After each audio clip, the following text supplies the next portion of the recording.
sonando.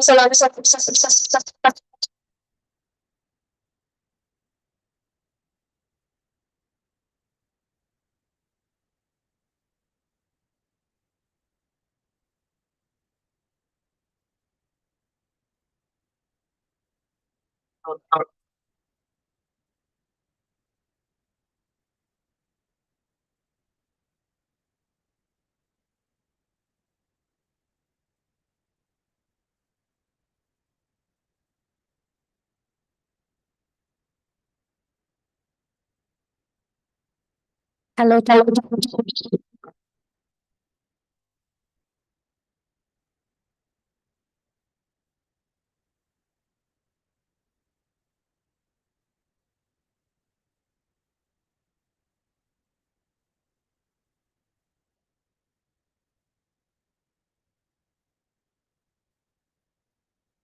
Check, check, check, check, check, check, check, check, check, check, check.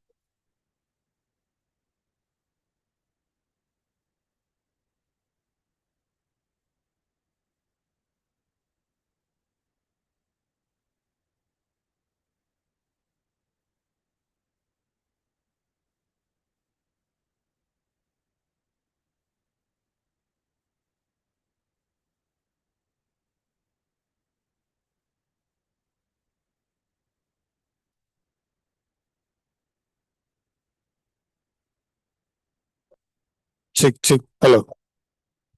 Check, check.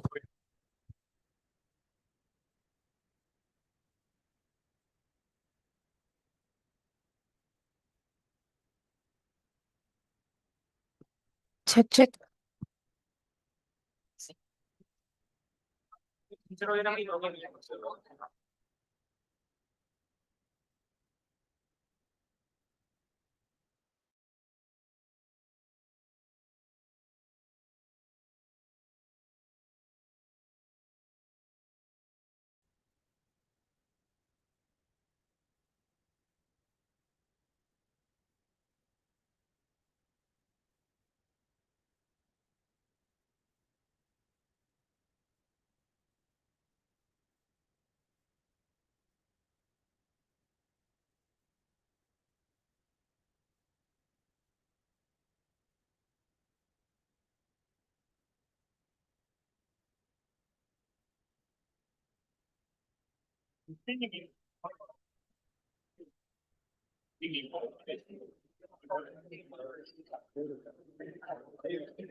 Audio மட்டும் தானே போடும்.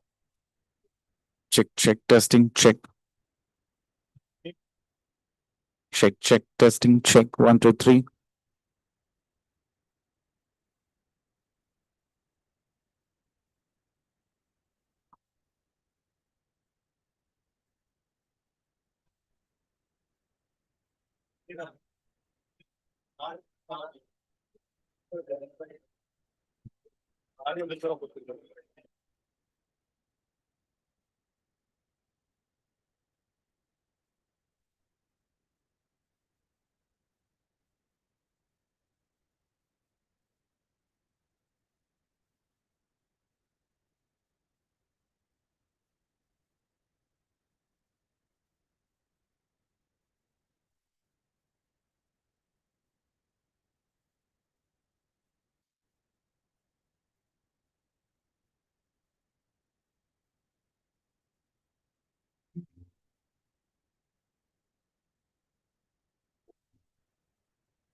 Check, check, testing, check, testing, one, two, three, check, check.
So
you all to be seated.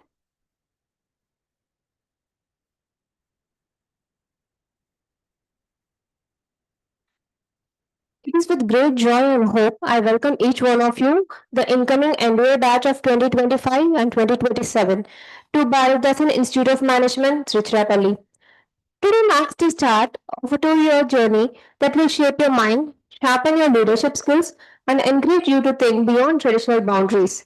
As Peter Drucker said, the best way to predict the future is to create it. And we are here to do it, influencing tomorrow. Welcome to BIM. Welcome to a new beginning. We are fortunate to have with us today Sri S. Prabhakar, the Executive Director of BHL, Sri Siddharthan R., MD of Accenture, and Sri N. Balabhaskar, Member of the Board of Governors. Moving forward, we will also have a galaxy of experts from the industry to share their insights with the newcomers and encourage them to shape the future. May I now request everyone to please rise for Kannada, which will be followed by Saraswati Vandana.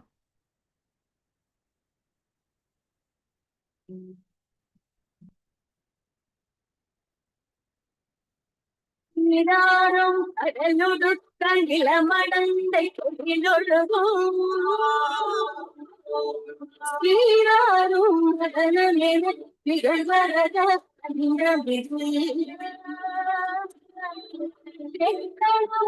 மகிழ்ச்சிரகு ராவிடலும் இது நாடும் சிறு பிரிதும் தரித்தனரும் இளமுமே இலக வாசனையும் அடிக்குலகும் இசையும்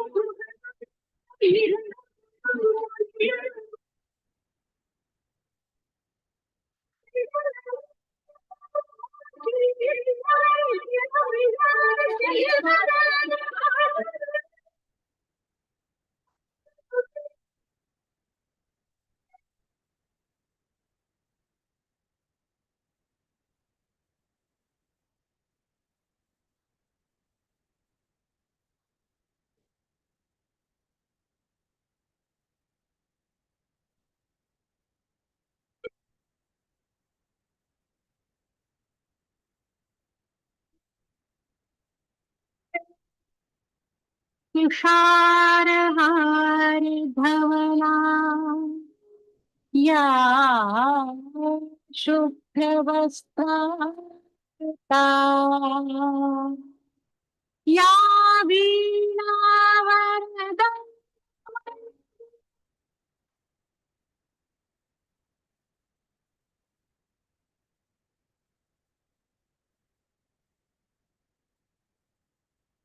या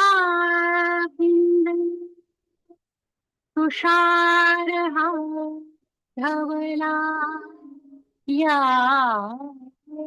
शुभ्रवस्त्रावृता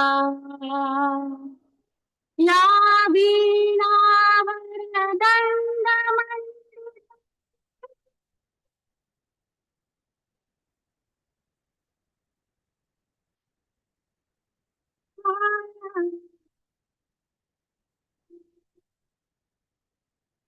या ब्रह्माच्युतशङ्कर प्रभृतिभिर्देवैः सदा Vandita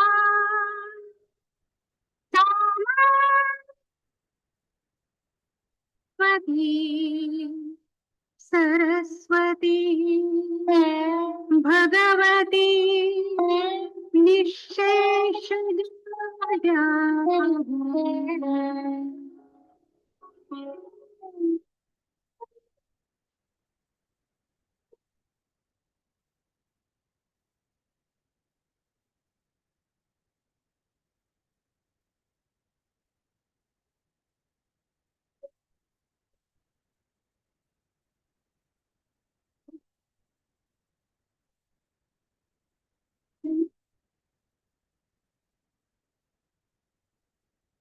Thank you. I request everyone to be seated. To symbolize the dispelling of darkness and the welcoming of knowledge, I invite the dignitaries on the dais and a student representative to come forward to light the lamp.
Thank you.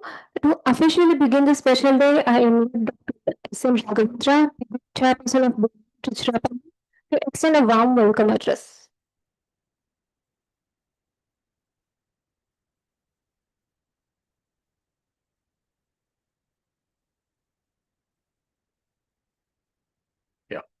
So, good morning, all. As PGP chairman, I feel very honored, and I'm also humbled to welcome the esteemed guests for the day. And we're very delighted to have you all amidst us today, sir. I'm very happy to welcome Shri N. Bala Bhaskar, Member Board of Governors, to this wonderful occasion, who was also our director during 2011-12. Someone who's always been very supportive and has guided this institute through all times. A wonderful human being and a great leader to us and this institute. Thanks for finding some time to be amidst us today, sir. This means a lot to us and to our students, and you've always shared very powerful and thought-provoking message to our students. I welcome you, sir, today. So requesting our director to hand over the bouquet. Bouquet and show.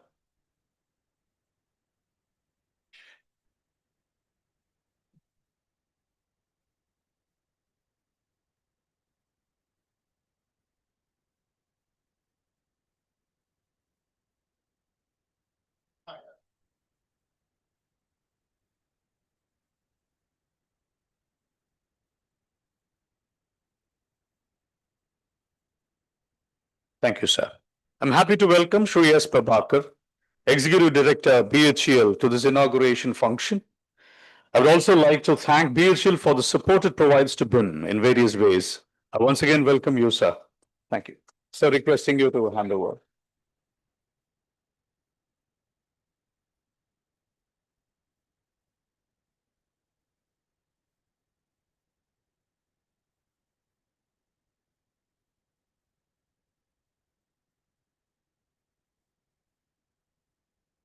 Thank you, sir.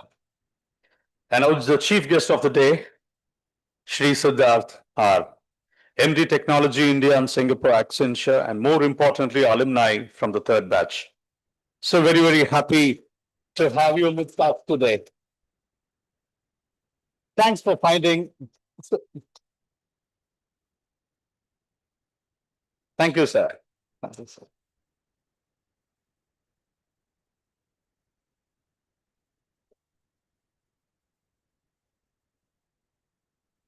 So thank you so much because you found some time to be with us today, and we know how much you travel through. So this is a great moment for all of us because this is here you see someone and what BIM has done to him. So this is a great moment for us to also know what BIM can do to us in our lives. So I also welcome our director, Dr. Asit Barma, who has been the architect of many things happening in this great institute, who always been thinking about the students and giving the best to students. So it's been wonderful to have you today here too. And for all the support you've given, I welcome you too, sir. Thank you. I welcome my fellow faculty colleagues and all our staff to this inauguration day. And finally, batch 42. I welcome you all. I first want to thank you guys because I know you guys reached Trichy last night at 1:30. And if you made it to this morning at this time, I really appreciate you and thank you for that first. I know it's not easy because you've been traveling since afternoon, yesterday afternoon, 11 o'clock, they've been traveling, and I really appreciate you for that. But at the same time, it's wonderful to be a part of this wonderful, great institute. And this institute has given life to so many people. It's a great institute of very high repute. And what we look for is whatever the yesteryears, the last few decades looked for or wanted from you people is totally different to what organizations are looking for now. So they're looking at people who can bring in huge shifts. They're looking at people who can be creators, they're looking at people who can be empathizers. They're looking at people who can see the big picture.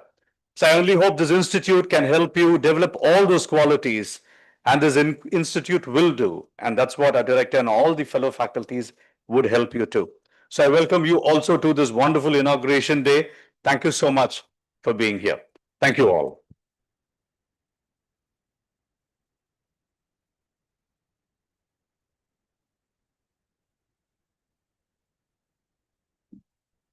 Thank you, sir, for the heartfelt welcome and open words of encouragement. A leader is one who knows the way, goes the way, and shows you the way. Here we have with us Shri M. Baladaskar, retired IAS officer. He worked in various capacities for the government of Haryana and government. He is a senior consultant with Audit Consulting. He was the secretary of the Audit Foundation from 1996 to 2001 and again from 2012 to 2014. He was a former director of BIM Trichy, currently the member of Trichy Society. I now request Sri N. Baladaskar to deliver the inaugural address.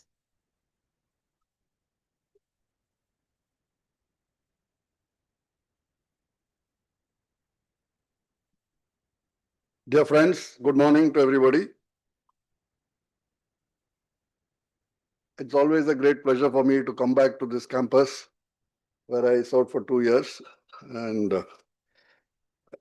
I'm standing in for the chairman who called me in the morning, chairman of the Board of Governors, Mr. Appasamy, who sends you all his greetings. And I won't be long-winded. I just want to tell you a story and one piece of advice which is mandatory. I want to tell you about the beginning of BIM, which has got a lesson for all of us and especially for all of you. See, I was privileged to meet many of these dramatis personae who were involved in beginning of BIM. It started out from the vision of one person called Professor Manisundaram. T.S. Manisundaram. He used to be the director of NIT here. Then he became the first vice chancellor of Baridasan University. He had this notion for academic independence only will lead to excellence. And he wanted a management institution in collaboration with the industry, and that is how BIM was thought of. So he wrote in Bharat Ratna C. Subramanian to be chairman of the first board of governors, and Mr. V. Krishnamurthy, legendary chairman of BHEL, into the team, and then they were looking for a director. They found one director whose name I will not take, who are highly qualified, foreign educated, but I know the man. So he was roped in as director, and then he was asked to set up this institute. 4 days later, this professor came up with a long wish list. I need this, and I need so much money and all that. So then everybody thought, where will we get the money? So they said, we don't need this kind of money. You start off somewhere in BHEL, some building you choose and start the institute, and then we will see. So that person said, no. A management institute cannot be started without all these resources in place. So he went away. So a deadline was set for starting the BIM. So then they thought, and then Mr. Krishnamurthy said, there is one young fellow here who is an alumni of IIM Ahmedabad. Maybe we can ask him. So that's how they found the first director of BIM, Professor P.L. Arya. So it was the vision of Professor Manisundaram and the dedication and hard work of Professor P.L. Arya which made this institute what it is. It was started with nothing. I mean, Mr. Siddharthan was part of the early group. He was the fourth batch of BIM. They were having their classes in MD hall, So there was no infrastructure, there was nothing. This institute grew only on the hard work and dedication of the people, both the faculty and the students. I have met many people. One of the senior most lawyers in India today, Mr. Arvind Datar, I know him because my son was his junior. He had come and taught law here. He taught you also. So he told me that BIM atmosphere was so good that he wrote his book on constitutional law sitting in the guest house here. There were no facilities, but he came here, loved coming here. So that is the quality of BIM. After 2 years, you may go out of BIM, but I'm sure BIM will not go out of you. It will be there with you. So that story I want to tell you because sometimes you will complain, structure, this is not there, that is not there. But this institution has been built by people, but nothing. You are princes compared to them, whatever they had. So this is the story I want to tell you. Then I want to give you an advice. The advice is, I found that from your profile,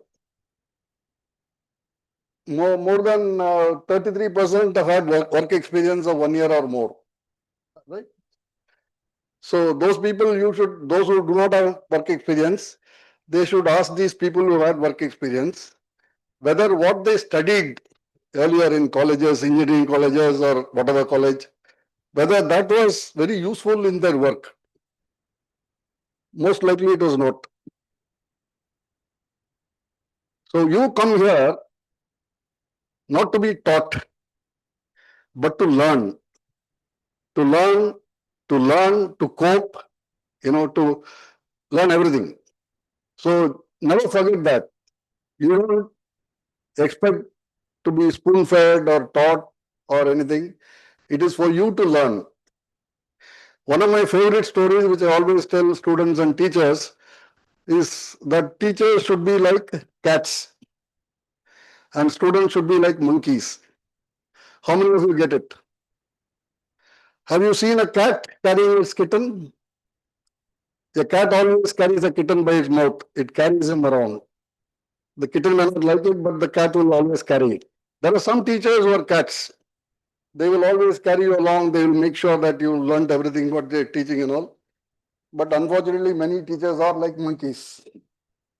They will go on teaching, and it is for the little monkeys, the students, to cling on to the monkey, the teacher.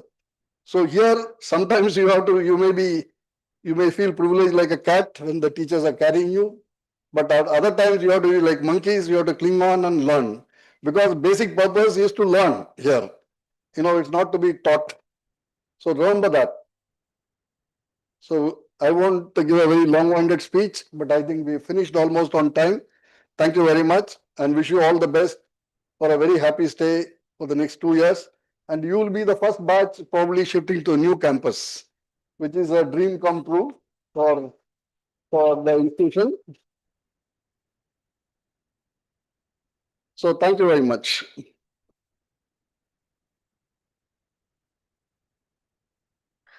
Thank you, sir, for that inspiring and insightful speech on the history and the founding of BIM.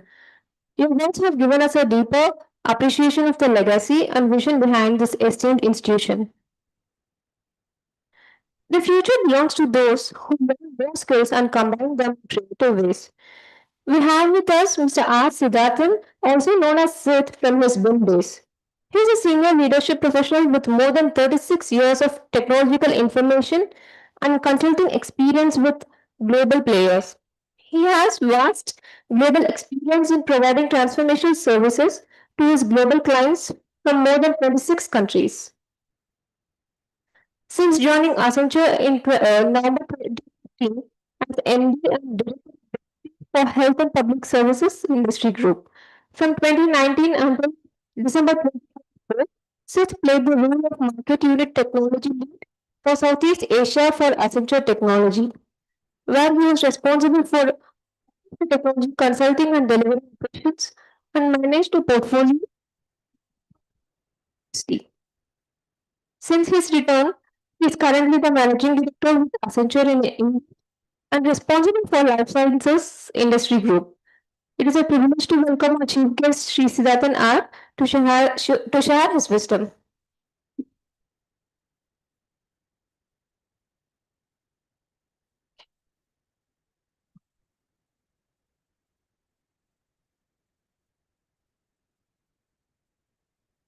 Don't worry, I have only 4 pages of things to read, but Professor Dr. Balabhaskar actually stole half of my thunder for the day today. Okay, so I probably will try and finish it on time. Respected Board of Directors, Mr. Prabhakar ED, Professor Bama, and my guru in other ways, Dr. Raghavendra, and respected faculty members and all of you. Warm good morning to all of you.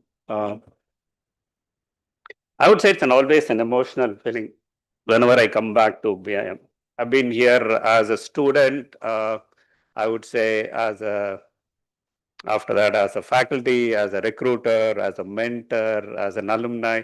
Been here many times, but the last 7 years for various reasons I couldn't come back to BIM. When Mr. Balabhaskar said, you guys will be the first batch to go to the new campus. Please do remember to invite me because I was instrumental in closing the land purchase deal along with our director at that point of time. So we chose the place among various other options we had at that point of time. But that campus, I would definitely say will give you a good feeling because we went through multiple iterations in terms of design and building that facility. So I'm sure you guys will be very proud and hope to come back for that inauguration again here, right? And I know today your faculty and director had multiple choices of picking up their people for today's inauguration.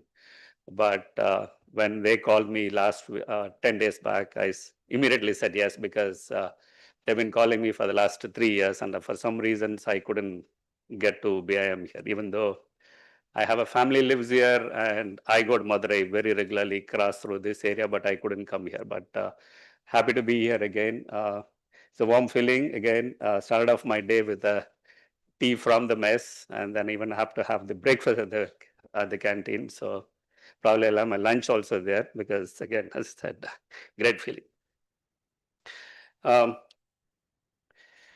Today, I mean, I can definitely say what I have learned in BIM is probably what has taught me here, right? The very fact is that you guys were there until 1 a.m. in the morning at some other place, traveled, and then sitting here at 9:30 a.m. in the morning. That's BIM for you. Okay, so I will talk about that a little later, but that is the reality, right? And again, Mr. Balabhaskar, when he said you have multiple people with work experience and people with freshers, at BIM we are all equal. Okay, when we studied, we had only 2 classrooms, and one classroom was exactly half of this, and the other classroom was half of this, and both are separate rooms, right? So when we have to have a guest lecture where that time we had only 60 people in our class, right? So when all the guest faculties need to be coming, we removed all the desks, we put in the chairs, we arranged the chairs, and then faculties or the visiting guests would be only sitting like this. No mic, nothing. They always had a whiteboard. Of course, PowerPoints, projectors were a luxury at that point of time. Most of you would not have even born. Okay, but that is how we started off with, right? But that gave a very, very strong foundation for people like me. I remember setting up the first 4 desktops for BIM in my days, because Professor Parallel Alaria allowed us to go and do the purchase of the desktops and all of that. We still paid 35,000 rupees at that point of time, huge amount of money. Can anyone guess what would have been the RAM size and what would have been the hard disk size? Take a guess. Wait. No, you got to take a guess. I'm sure most of you would understand. I can say there's not even one of you with the latest cell phone in your hand. So you guys have to take a guess. I need specific answers. Sorry? Grow up. It was a little more. 64 KB of RAM and a 512 MB of hard disk space. This is for a class of 120 people. We had 4 desktops. We all used to carry a floppy disk, which had a software called the WordStar.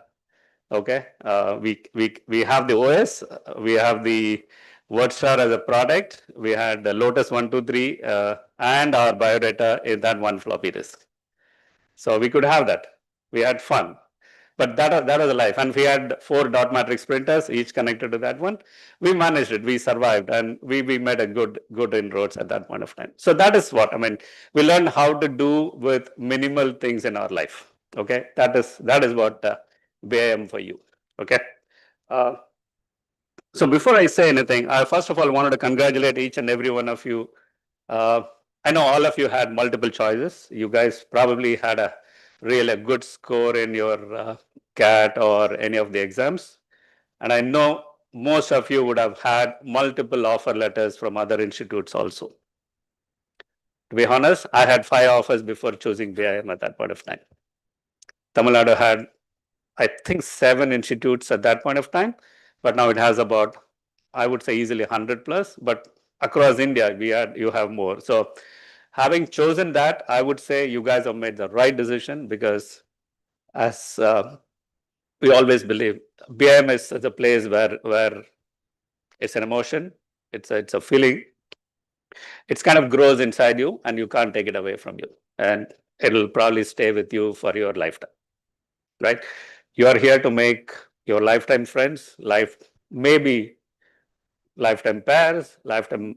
So that's the tradition at BIM, okay? There are 3 things which clearly distinguish BIM from the other institutions. Number 1, There's no other institute. I have been to probably about 100 plus institutes in India in my role as a technology lead, both from Accenture days and prior to that with the TCS, where I spent about 25 years.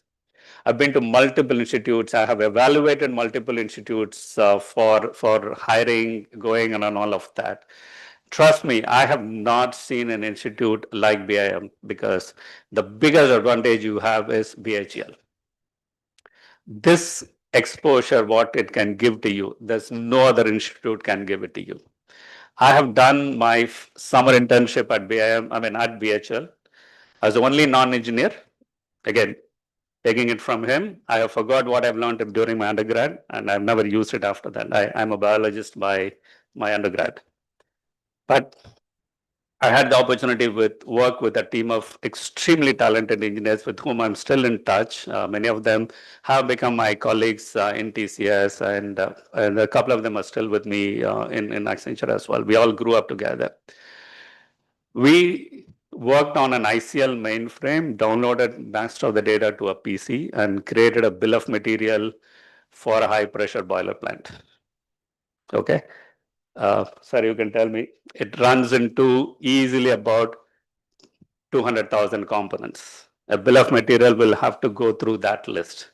Every nut, bolt, washers, equipments, everything has to be listed in the bill of material because final price of a high pressure boiler, which will run into hundreds of crores or thousands of crores, is determined by this bill of material. I learned to generate that despite being a non-engineer. Learned all of that in the 3 months time which I did my summer project. We could extend it. I could extend it because I was living here. My dad moved into Trichy that time. So I could spend my time. So that's the kind of exposure. Every one of your case studies, every one of your market surveys, every one of you have a captive audience here, which no other institute can give it. So you guys made the right decision of that one.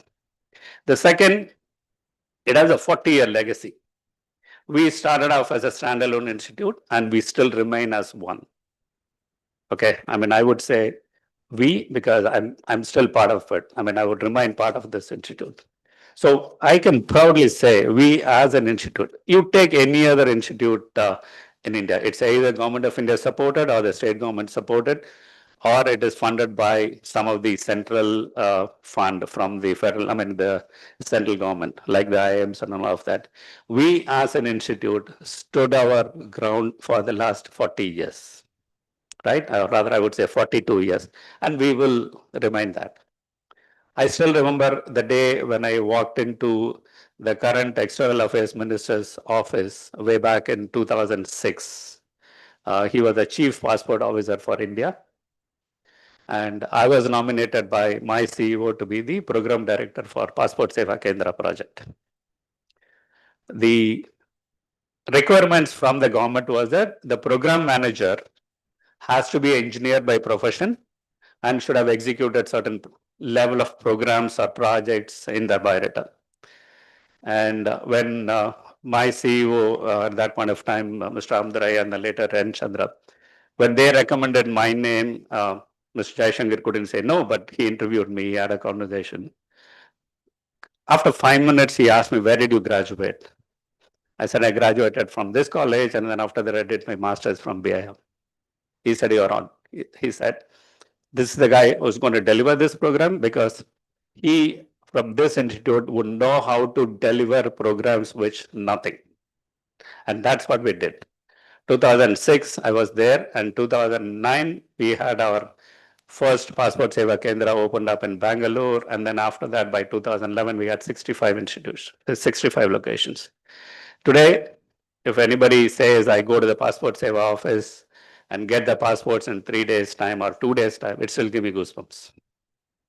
Because you can go and ask your dads or your moms or your elder brothers how long it took for them to get their first passport.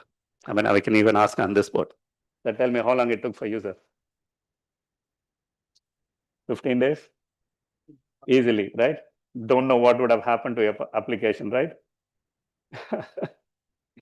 So that was the kind of systems we were able to develop. And I would definitely say the work ethics, our ability to work with minimal things, all have been taught from here. I mean, the days from here. And that is what you will learn at BIM in the next, I would say, 24 months, right? Third and most important, I still feel young, and I am, the environment, what you're going to get here, right? First, you won't have any time for anything else, like what happened yesterday. That's a reality, right? Come in at 1:30, wake up at 8 o'clock, rush to to the mess, have food, then go take a shower because the shower has been used by your roommate or your housemate, and then get ready. Those who don't have a cycle or vehicle, get a lift from somebody. Those who can't find somebody are still figuring out with whom you will take a lift every day. Kind of decided to walk, and somebody decided to give you a lift. That's your life, right? In this process, you'll make friends for your life, right? I mean, I can proudly say I know each and everybody I know most of the people from the first batch, even though I'm from the first batch, I know most of the people. Second, third, fourth, fifth, I know everybody. I'm still in touch with all of them who are alive at this point of time. That's the kind of friendship we make in BIM, right? So enjoy your time while you are here. Okay, you guys have made a right choice. I would again reiterate, you guys have made a very, very right choice of picking up or decided to join here. I'm sure all of you would have talked to few of your friends, colleagues, your brother's friends, your sister's friends, your dad's friends. Is BIM the right institute? Tell me one person who has not done it. Anyone? All of you would have validated it, right? But I'm sure you still have your doubts. But erase the doubts because you made the payment, so you're not going to get your money back. So a choice is made, but you will not have any regrets on this one. Okay, but some real messages, right? Enough of all of this again. What do you need to do from here onwards? Change. Like change is the only thing which is constant, right? I'm sure you all heard the song in Rajinikanth's movie, Coach Adayan, right? That's reality. You got to learn a lot of things. I mean, first, three things. First, you got to ready to unlearn yourself. What you have learned during your college days, during your school days, what you've learned over a period of time, or what you've learned, those who have worked, you got to unlearn first and make sure that you relearn a lot of things. That is important. Unlearning and relearning is extremely important because when we as a recruiters come back and ask you, we're not going to ask you for theories and all of that. We're going to ask you how you're going to apply that theory in reality, right? So first you have to learn how to unlearn yourself and then relearn. And that is what your faculties are good at it. I know most of them very well for a long period of time, but that is what you got to do it. The second, you got to thrive in an environment where change is constant, right? Morning, you will have financial management. Right after that, you'll have marketing. Right after that, you'll have OR. Then afternoon, you come back for production management, then a case study discussion. Things are not going to be the same. Every topic, every hour is going to be different. You will have a different style of faculty. You will teach, who will teach differently. You'll have case studies and all of that. So everybody will have that. So you got to thrive in a constant state of chaos and change.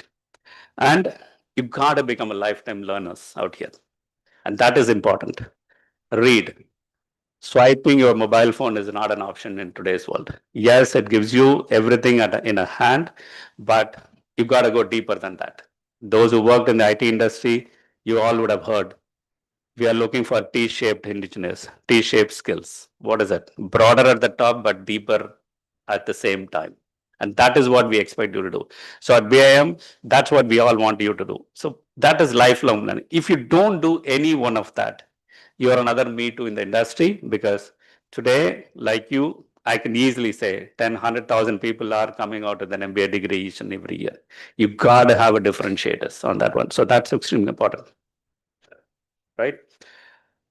What you develop here at BIM, number one, you will develop and improve your problem solving skills, right? You will start learning how to look at a bigger picture, start learning how to take what you've learned in your marketing or how to learn what you've done in your, financial management or other courses and start applying them in your case studies, right? Because there's no answer is a right answer in the real life world. So that is where you have to start. Start looking at a bigger picture. Don't study for examinations. Study for your own benefit. Study for how do you going to apply this in your real life. If I am in your customer shoe, what would I have done it? So start looking at that bigger picture, right? And increase your creativity and innovation skills, because once you start looking at the bigger picture and analyzing your all the information what you have, that kind of starts giving you more and more options. Okay, and when you start getting more and more options for solving every problem, that improves your ability to think differently, that improves your ability to look at things differently, and that is what you're going to learn in BIM in the next 2 years time. Every course is going to be different and every course is going to help you out in that one, right? Third, build confidence and build self-esteem here, right? All of you would have come with a different background, different, I would say, socioeconomic status, different lifestyle and all of that. There's nothing wrong in that, okay? Many of you would have studied in your own native, in your mother tongue. Many of you would have studied in a high private English schools and all of that. All of that is gone. You are here as a family. So in your family, you are shameless, right? So build your self-confidence. You learn to speak in the class, learn to rise and ask the questions, because if you don't ask the right set of questions, you're not learning anything. So build your self-esteem, because in real life, you will be failing not once, multiple occasions. So if you lose your self-esteem, you're going to fail forever. So while you are here at BIM, it gives you an opportunity to learn, make those mistakes, make those fundamental mistakes you are allowed to make while you are doing, because everything what you do will be a case study. It's not a real life situation, right? But once you get into the organization, once you start working for a firm, you can't make mistakes. Their mistakes will not be taken serious. Will be taken very, very seriously, right? So you can't afford to fail. But here, while you're making your case study or presentation or learning, you're allowed to fail once or twice, right? So build your self-esteem and build your confidence here, because that's extremely, extremely important out here. And again, one thing I would say, after your first year, you go out for your summer intern and come back, right? So take this, remember this from me. The lifestyle, the way people approach things, your own classmates would have changed in that 2 months time frame. The summer internship kind of changes, because what you learned in the year one, you have actually applied that in your summer internship. So I have seen my own classmates, they have completely changed. 360, I would say 180-degree change. Before summer internship, post summer internship, everything changes, right? It's not the few 100,000 rupees which they make during the summer internship. The way they approach things, the way they look at things, the way they kind of solving the problem have changed completely. So that is what will happen to you also. So build your self-confidence, build your self-esteem, and that's extremely important, right? Few things as a tip as a senior, things you will have to overcome while you're here at BIM, right? You will need that, correct? Everybody is giving on. So what are those 3-4 things you need to learn to overcome, right? So that's, again, it's not like what you're going to overcome today, but it is things which you'll have to overcome in your life at a later stage as well. Because out there is a dog eat dog world, okay? So those who have a work experience can understand that, but that is how it is. Because today the world is not going to wait for you. Things are changing day in, day out, right? First thing, time constraints. Again, right? I'll say it one last time and then stop it. Between 1:30 and 8 o'clock. That's how life is going to be, right? I woke up at 3:30 today to catch a flight at 5:45, been here at this one. So I'm used to it now, because there are days where I'm at the airport 4 days in a week. But at your age, it is very difficult, right?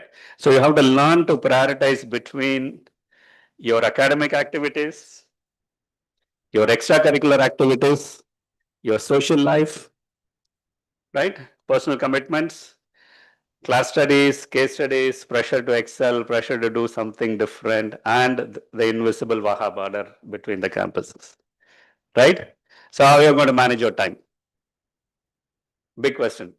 You may not realize it today, but 3 months from now, you will realize.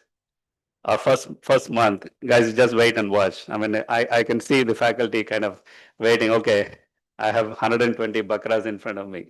So, so the days are going to be like that, right? You're going to be bombarded with expectation, bombarded with assignments, work, and all of that. So how do you manage your time, right? That's very, very critical. So my suggestion would be is that spend times for the academics, which is very important, but at the same time, create pockets of free time for yourself, right? Swiping the mobile phone is not the best thing to do, right? But you can't help it without it. It's okay if you don't follow somebody or if you're not responding to somebody's Instagram, but utilize that time for something else. But focus on your academics, focus on your learning, because once you start planning your time more effectively, trust me, 24 hours will be more than sufficient for all of these activities and still have fun. Okay. Second, stay motivated, right? Nobody is going to tell you that, oh, you know what, you're a good girl or you're a good boy, you're a good student and all of that. Nobody is going to tell you. It's you who have to decide how I am going to stay alive, how I'm going to stay motivated to learn new things, because except for those with BBA degrees and maybe some commerce degrees, for all the others, everything what you're going to learn here, this will be different.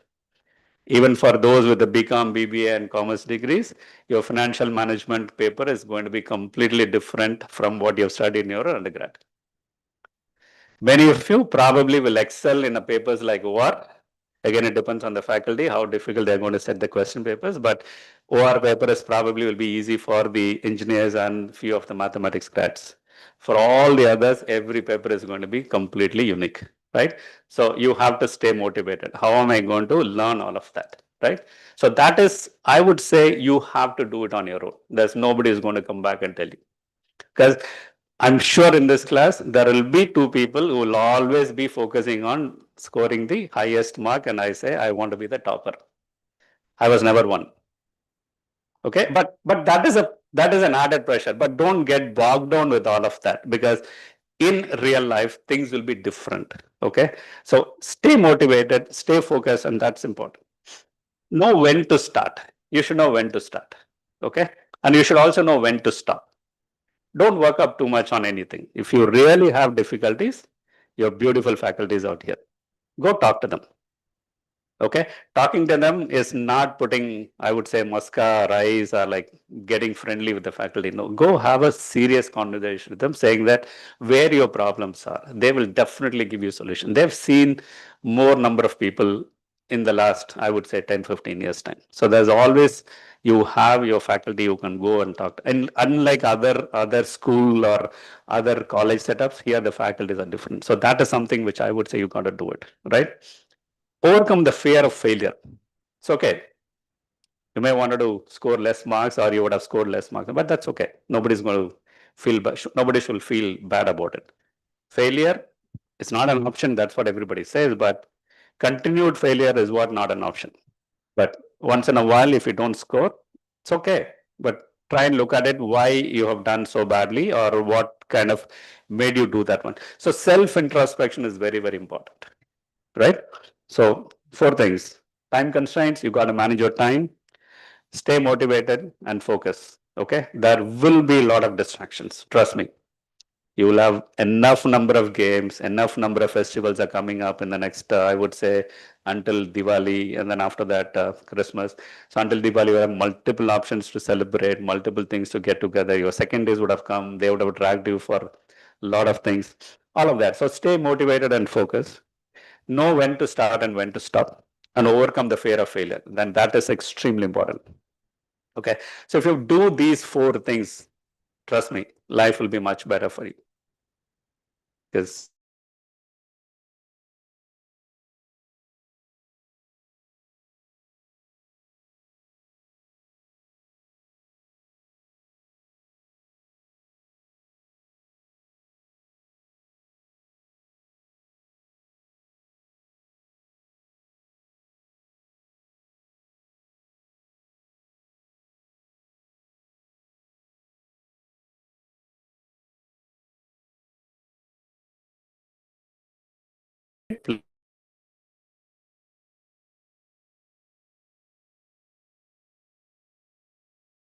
and handy for you out there. Or go and join in some of the clubs or in the committees which BIM is known for, right? That really helps you out in motivating, helps you out to stay grounded, a lot of things, right? Engage in hobbies and interest. If you don't have one, I would say that's something you should develop. If not now, keep that as in your mind as over a period of time. That is something will be needed because that is probably a stress buster out here. I used to be the photographer of BIM officially for the years I've been there. I mean, I saw the 40th year book was at the guest house today, and I've seen fair number of earlier photos are my photographs. I can still vividly remember. The moment I see the frame, it is published as mine. But sir, my name is not there in the credits.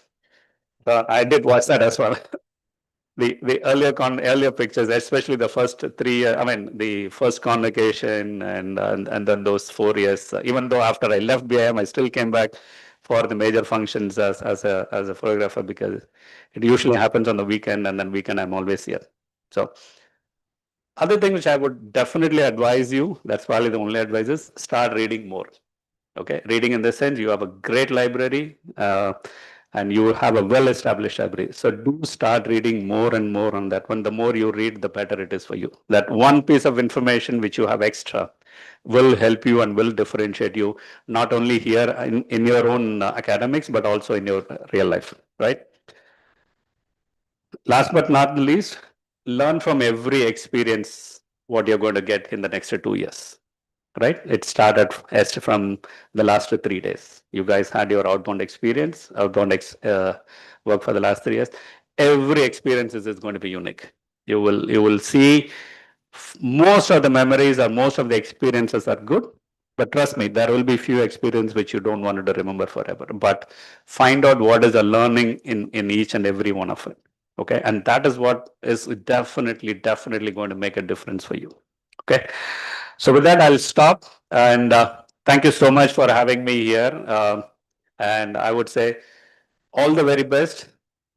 Learn more importantly, enjoy and have fun.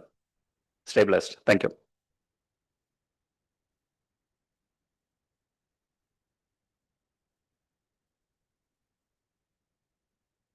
Thank you for that enriching speech, sir. You have beautifully captured what makes BIM so special with its rich history, unique spirit, and the vision that continues to drive it forward.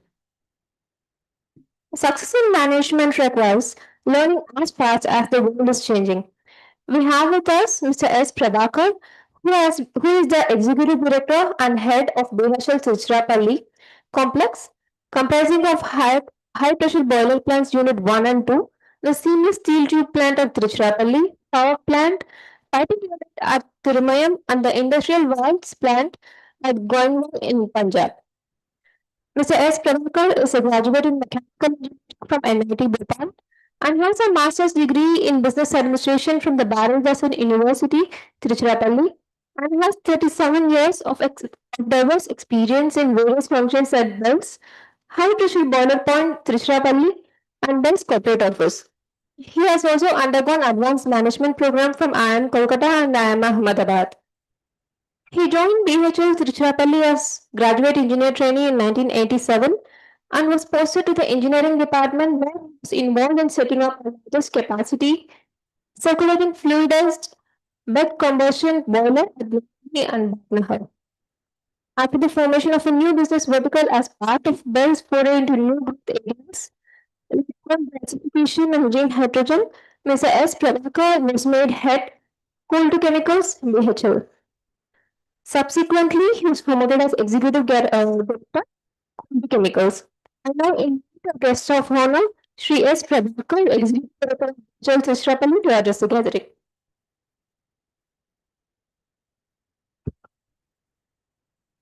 Thank you so much, and good morning to everyone. First of all, I was really enjoying Mr. Siddhartha's speech. You know, whenever ex-alumni speaks, it really comes from the heart. I mean, it was so nice to hear that speech. I think it should have been motivated, really you. So it's truly an honor for me to be today at this BIM. that has consistently produced leaders of substance. A living example is sitting right in front of you. As Executive Director of BHL Trichy, which has partnered BIM since its inception, it gives me immense pride to witness the growth of BIM in relevance, resilience, and reputation as envisaged by its visionary leaders. What the other speaker elaborated, former Union Minister Bharat Ratna Shri C. Subramaniam, and our visionary former ED and later on chairman of BHL Shri V. Krishnamurthy. So to the incoming 40th, 42nd batch, I wish my warmest congratulations.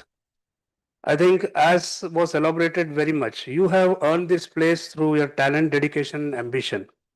But what lies ahead of you is not just an MBA degree. MBA, as I say, it is not a degree. It's basically molding your mindset. It's an opportunity to shape your future, refine your thinking. You will be stepping into a space that thrives on curiosity, collaboration, and transformation. Embrace it fully. At BHL was a pioneer, as Mr. Balabhaskar pointed out, way back when industry academia interaction was just in the books.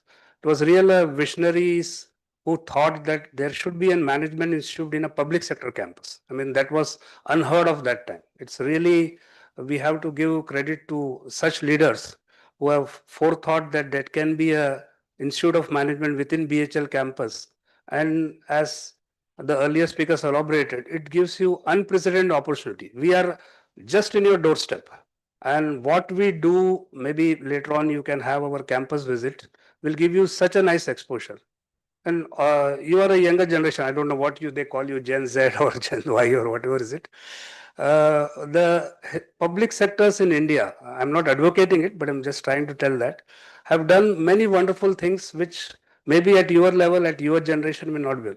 Long before PCs and even I think Apple all was invented, we had an IKIM desktop mainframe right in our campus. And long before the words LAN and VPN were there, we had a campus-wide connectivity of the IKIM. I think sure you must have worked on that. ICL 290. Similarly, long before most of India knew what was ISO 9001, BHL was Trichy was the first public sector in 94 to be certified with one. And we were the pioneers of quality circle movement. Maybe sometimes in your course you may be learning what is that. And among the few public sectors, 2023, we finally bagged the coveted CIA Exim Bank award for TQM, which is a very prestigious award. And we had to compete with whatever you heard, maybe like companies like Accenture and all that. So that is the legacy of the company, what lies in your doorstep. Make full use of it. So we live, I think this again, I tell in every forum when I find youngsters, you are in such a historic point of time in Indian history. Some data which you will all be familiar, but worth repeating, 65% of India's population is of your age. That's what they say. This is unprecedented. And we are poised to become, if not the first, second, the third largest economy just in a few years of time, whatever trillion, 7 trillion or 8 trillion. And the way India is growing, it is unprecedented. This is the fastest growing economy, young growing population, a burgeoning middle class, and a very rising digital adoption. And we have a strong reform-oriented governance. And this sustained and inclusive growth is well defined, which will take your careers to greater height. Your education here will give you the framework and tools, the agility to adopt and integrity to act. And I don't know, he may be more adept, but believe me, the chat GPTs will not help you to take day-to-day decisions. Don't think that the chat GPT or AI tools will help you. What you learn here, the case studies, the discussions. I also done a part-time MBA in Bharatidas University, and of course, full-time is a very different experience. The real thing, what you have in case studies and group discussions, that I thought was the real learning what you take. So I think he has offered a lot of insights. I will give you only three to as you begin this journey. Think systematically. Problems are rarely linear in this world. Whether you are managing a supply chain or building a team, always see the bigger picture. Then business is ultimately about people. Lead with empathy. Understand your stakeholders, value your team, and lead with purpose. I think I have also joined like you and up the ladder. And as I head the unit, I see the only thing which finally matters is how do you motivate your team? You don't have to do anything else. That sets the tone and everything else happens. And as he said, never stop learning. I think it's a continuous process. Technology, market models will always evolve. Treat every experience as a learning moment and reinvent yourself. So I won't make it much long, dear students. Push the frontiers for learning. These are your years. Make them count and create a new world. And once again, congratulations and welcome to BIM. May your journey be as fulfilling as transformative. And I thank Dr. Burma for giving me an opportunity to speak to. Always good to speak to youngsters. Thank you so much. Jai Hind. Thank you.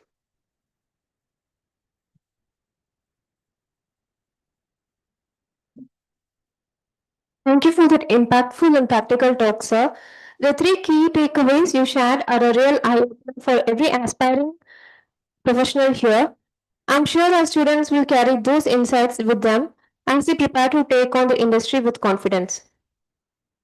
I now welcome our director, Dr. Asad K. Verma, to share his vision and roadmap for the journey of students.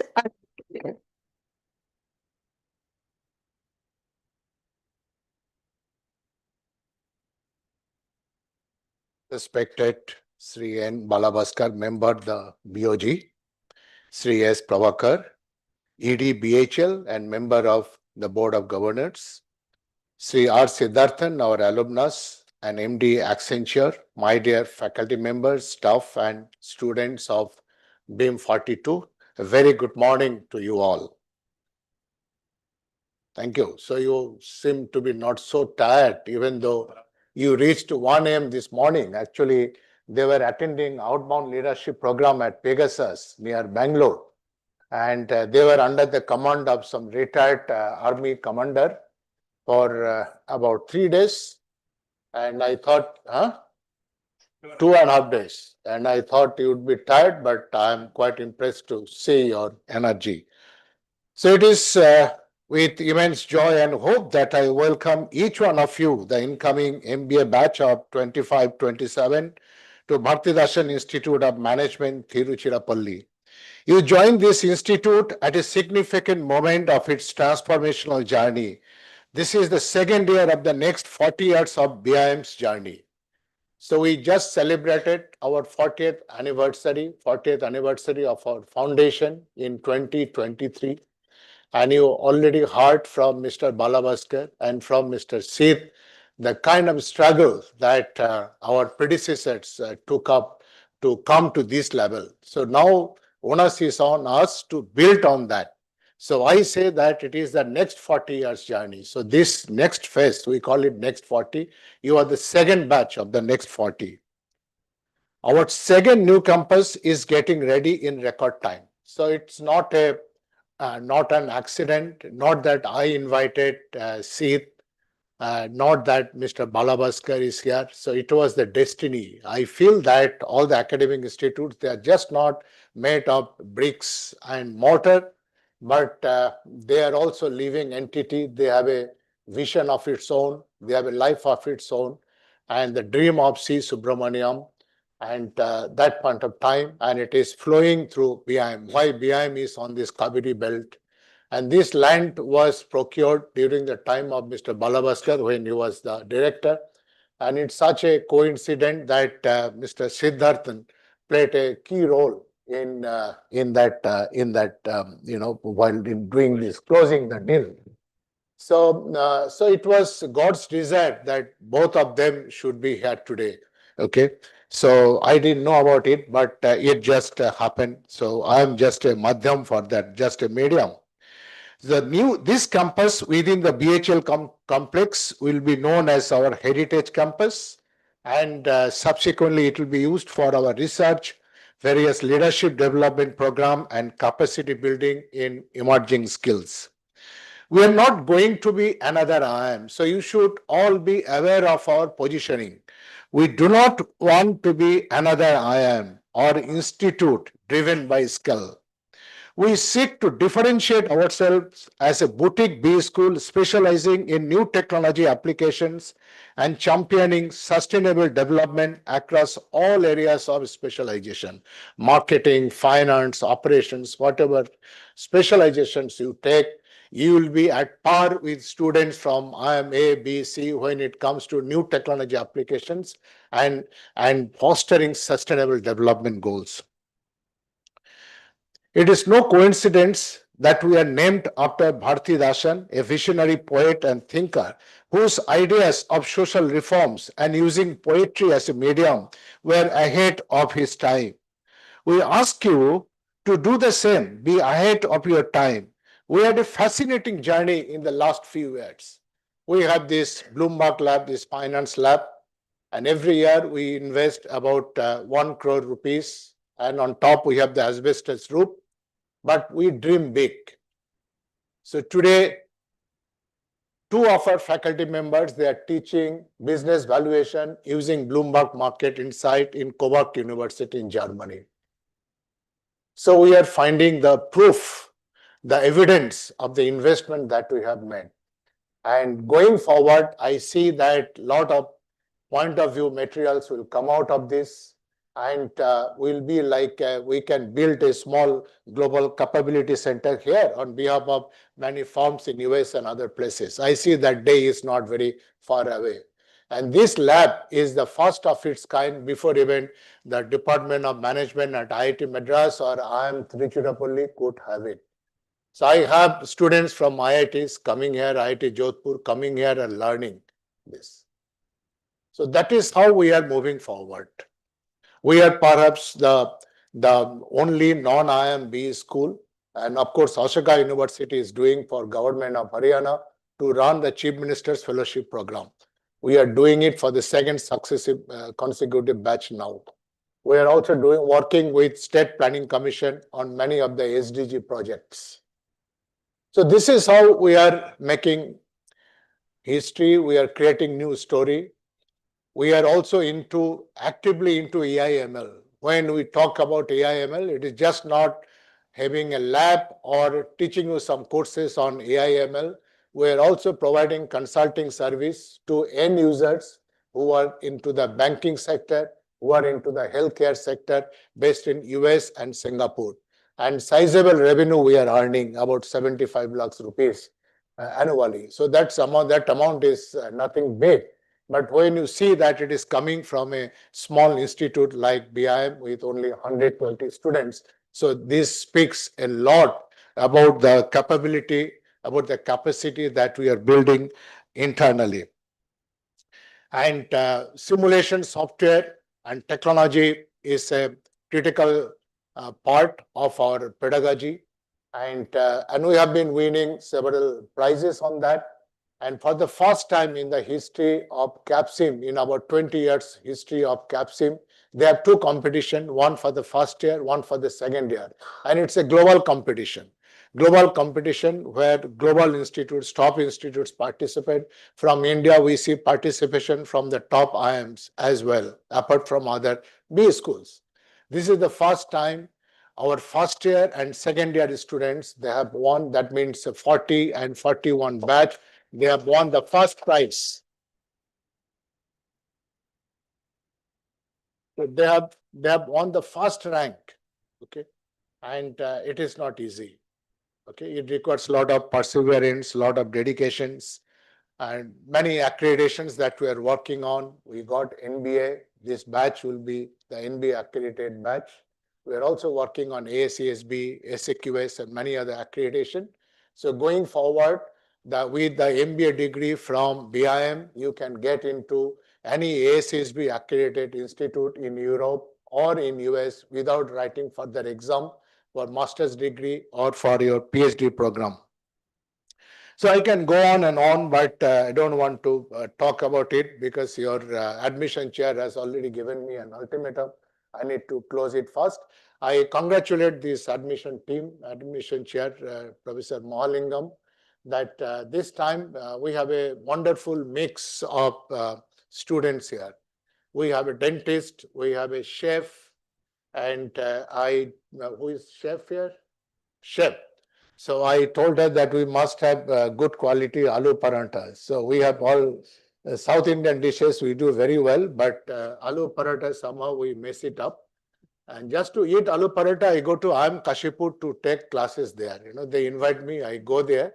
So on the dhaba, Delhi to airport to Kashipur, Uttarakhand, there are some nice dhaba. So I go there. So if you make it here, then I'll not have to travel. Okay. On the way to the Sai Manohar Swami temple in Oh, is it? Yeah, I must. The main guard gate. Yeah. Go inside that. Yeah. There is a Haryana dhaba joint there. Haryana dhaba. Yeah, I must make it then. Unlimited roti and Oh. aloo paratha. So we'll try this time. Our faculty offsite program will do that. Okay. Okay. So all these achievements that in the last few years we have done, we could not have done that without the guidance and support of the BIM Board of Governance and the dedicated faculty members, staff, alumni, and other stakeholders. So there is no personal equity in this place from anyone. So whatever we earn, and it is completely plowed back into the system. So if you look at the academic expenses per student, this is the best in the country, much more than what you can see in a top IIM. We run elective course even with 2 students. If we find that these students are good and this elective course is relevant, we don't look at the cost, at the investment. Whatever is needed for the student, we do that. When we feel that we need to do Markstat certification, we help you to do Markstat certification. Both I, Professor Satya, we are Markstat certified instructor. We arrange it here. So all the marketing specialization students, you do it here. And there is no extra charge. If you do it outside, it costs about 50,000 to 1 lakh rupees. Similarly, it is in operations. We have a center for excellence in operations. You get to do those certification, those different certifications you can do. Similarly, in finance, you can do a whole lot of certifications. You can work on Bloomberg, you can do the ESG certification. So sky is the limit. We have the infrastructure.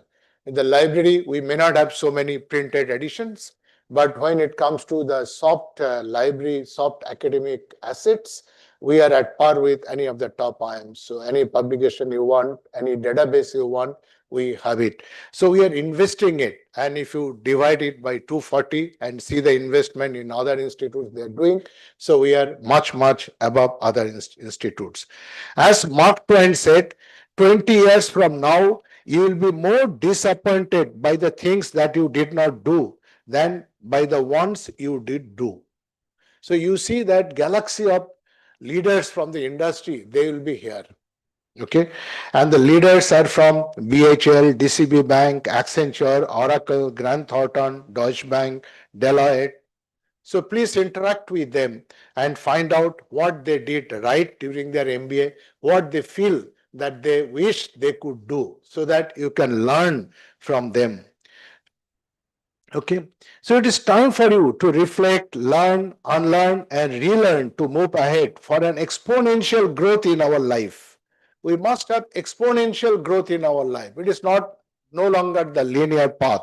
Okay, Alvin Toffler, the American writer and futurist, said, "The illiterate of the 21st century will not be those who cannot read and write, but those who cannot learn, unlearn, and relearn."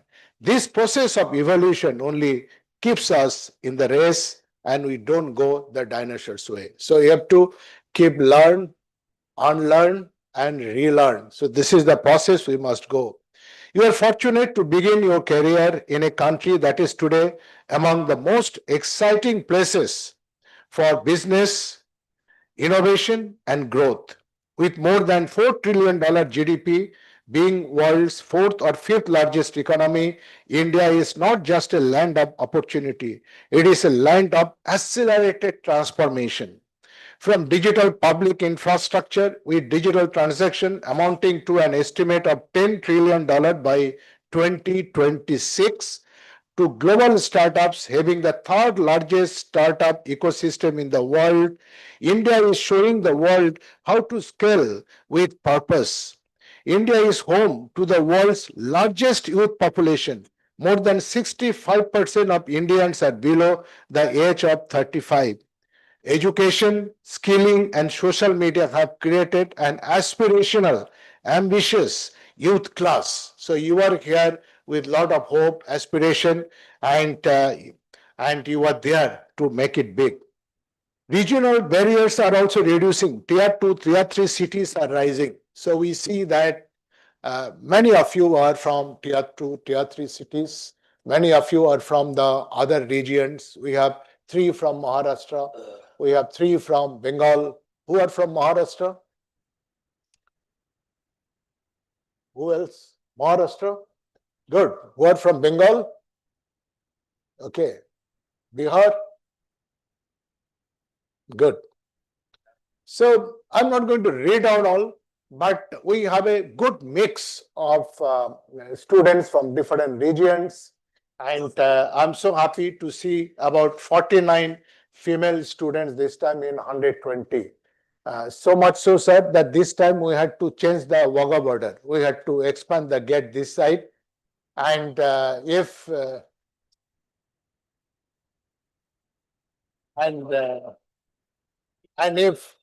this trend continues, then next year maybe the boys will push in the inside the Wagah border and girls will be this side. Okay, so so India's story is changing. How a chaiwala can become the prime minister? You know who is that? And a college dropout can build a unicorn. Who is that college dropout? Huh? Marks and physics wala. There is also physics wala. That other one I don't know. But there are examples. But I don't ask you to drop out. Okay. So this is the India story. And corporate world across in Europe, USA, everywhere, they ask, what is your India strategy? They all think, what could be the India strategy? Part of their corporate strategy. And today, India is becoming a center for global capability center, GCC hub. Okay, India, Tamil Nadu is already the hub for, they call it Chennai is the capital of SaaS capital of the world. So India is rising. It is India's story and a startup ecosystem. So we have a great future. And this is the right time to invest in your MBA. It's not the tuition fee that you are paying, but your energy, your focus, you need to do. We all can bring out such exponential growth. So when we talk about physics wala, so he dropped out in the second year from his college, technical college, and now it is about $4+ billion valuation. So today it is the exponential growth we are talking about. We all can bring out such exponential growth and craft a transformational story for ourselves, our organization, and our environment. As Mahatma Gandhi said, live as if you were to die tomorrow. Learn as if you were to live forever. Please make this your mantra these 2 years, and together we can do magic. Thank you so much.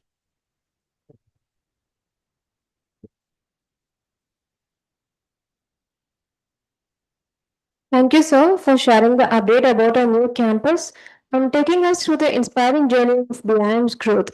As the great Barry that said, after whom this institute is named, said, கல்வியால் அறிவை வளர்க்க வேண்டும் அதை கொண்டு நாட்டை உயர்த்த வேண்டும்.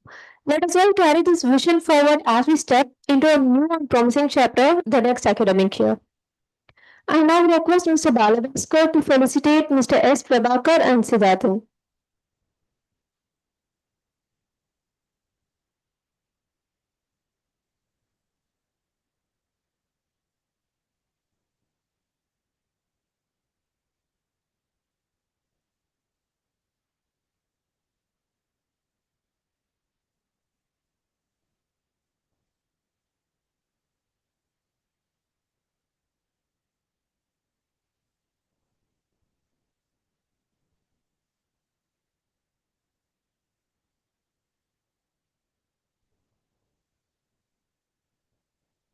I request the director to felicitate Mr. Balabaskar.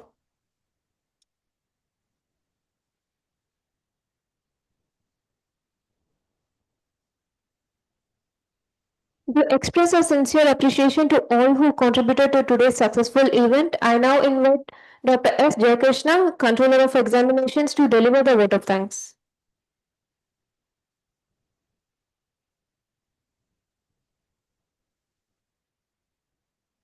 Good morning, everyone. It's my honor and privilege to deliver this vote of thanks on this special occasion, the inauguration of the 42nd batch of MBA program of BIM. First, I extend our heartful gratitude to Sri R. Siddharthan, chief guest of the today's function. Thank you, sir. Thank you very much. So your presence has made us understand, especially our students, to understand that what one can become by graduating from BIM. So thank you for being as a live example of being a global leader graduating from BIM. So thank you very much. And so your presence has truly elevated the occasion for our students. A sincere thanks to our guest of honor, Sri S. Prabhakar, Executive Director, BHEL, Tiruchirappalli, for sharing his thoughts of words of encouragement and to our incoming batch. We are also grateful to Sri N. Balabaskar, sir, esteemed member of the Board of Governors, for delivering the inaugural address and for his constant guidance and support. Also for sharing the story of how the BIM has started with a minimal infrastructure but lasted for long.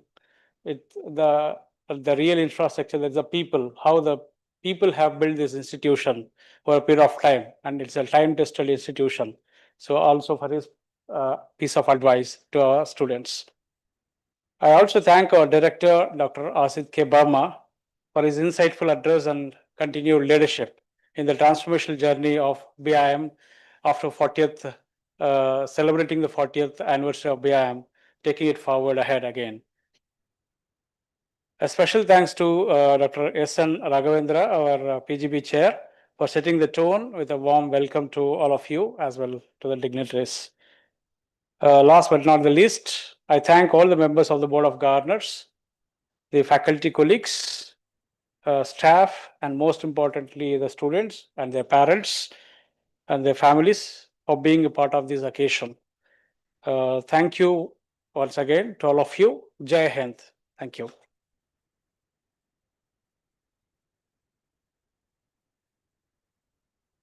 Thank you, sir.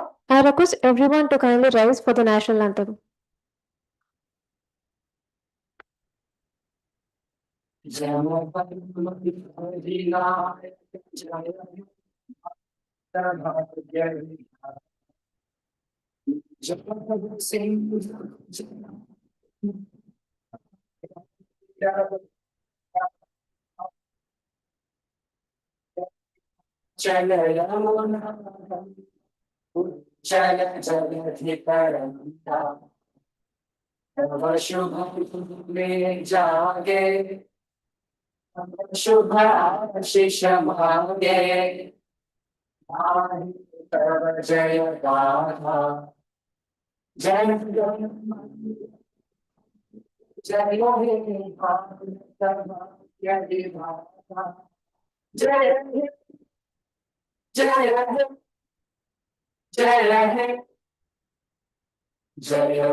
Thank you. I invite you all to please proceed to the high tea, and I request the students to assemble here at 11:20 for the next session.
Good morning, Praveen. Can you hear us?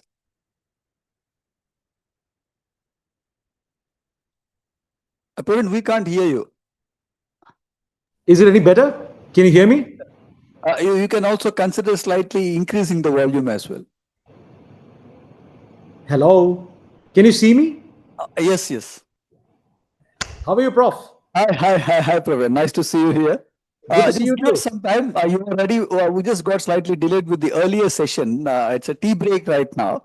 Right, great. Students will assemble back in about 10-15 minutes time. Please excuse us for the delay. No problem. No delay at all. In fact, I'll continue doing my work. I just put it on unmute and do Sure. my Absolutely, yeah. Maybe you can, sir, can you just check if we can increase his volume? Is the volume at our end or his end? Yeah. Is the visual coming properly or the audio? Properly, sometimes it's going a little hazy. Okay. Maybe just check with your team. No, it's perfect. Is it better now? Yeah, it's perfect. Absolutely, yeah. It's okay. You can hear me, right? Yeah, it's perfectly all right. Maybe you can request your team to increase the volume at your end. Yeah. Can you do that? Sir, can you just increase the volume, please? Is that the maximum? Yes, that's better now. It's absolutely fine now. Yeah. Maintain volume, please. Yeah. So I'll be around, I'll be unmuting and I'll be doing work. Sure, please. Let me know whenever. No hurry. Back to you in 10-15 minutes time, Praveen. Thank you so much. Yeah. Thank you very much. Pleasure. Thank you.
Guys, can you take your seat?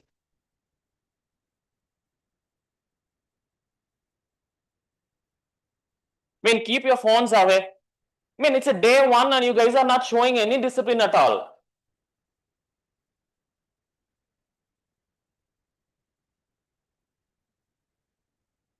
I'm making it very clear, this indiscipline will not be tolerated actually.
So good morning. It's going to be an online session. I mean, the guest is going to be via online. So just make sure that you're maintaining a proper decorum. No mobile phones on silent.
Thank you very much for present here.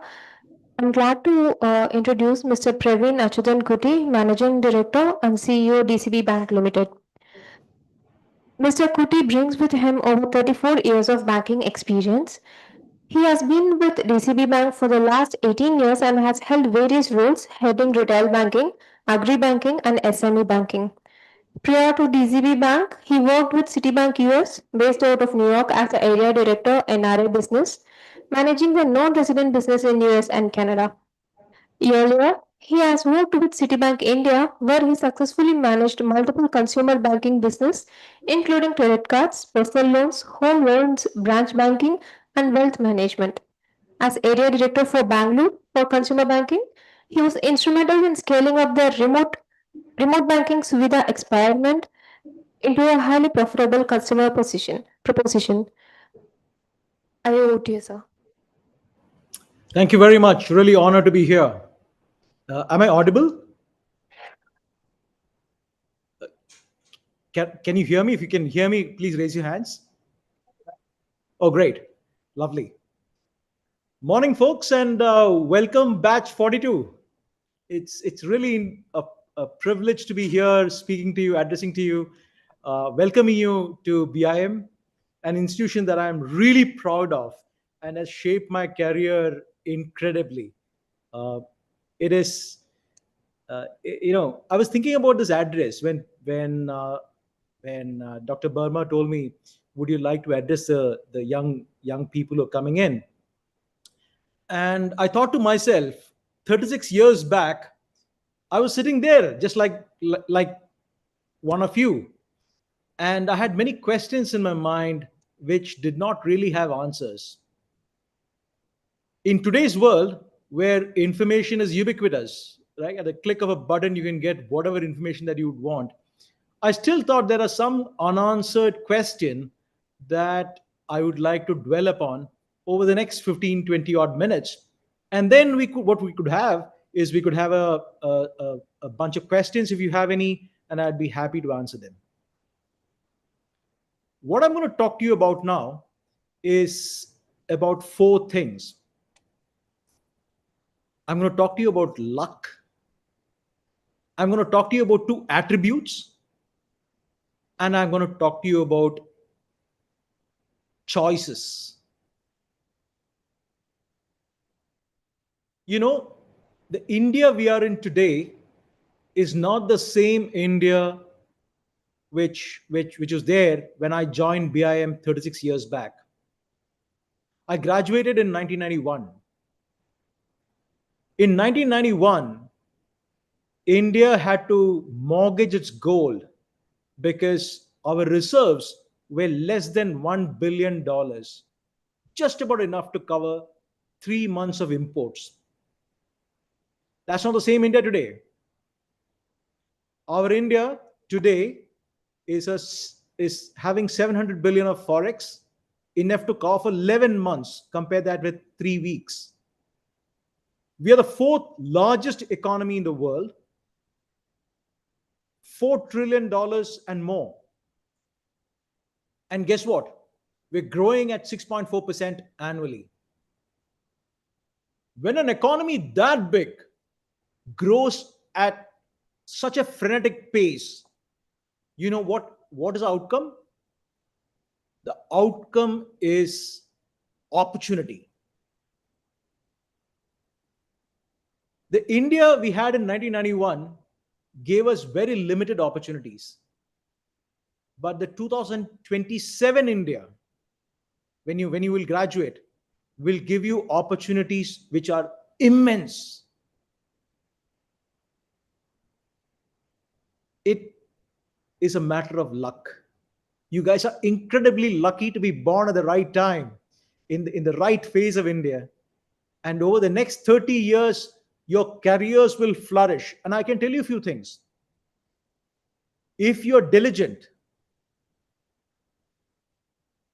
there is no limit to the success that you can make. When you look at your placements 2 years from now, look for growth. Don't look for initial money. If growth happens, money will follow. Choose very carefully. I can see that when high tide happens, all boats rise. India is unstoppable. At this moment in time, we need managers, administrators, leaders, and you come into the right place presently. Let's talk about the choice. Leave luck aside and talk about choice. Why MBA?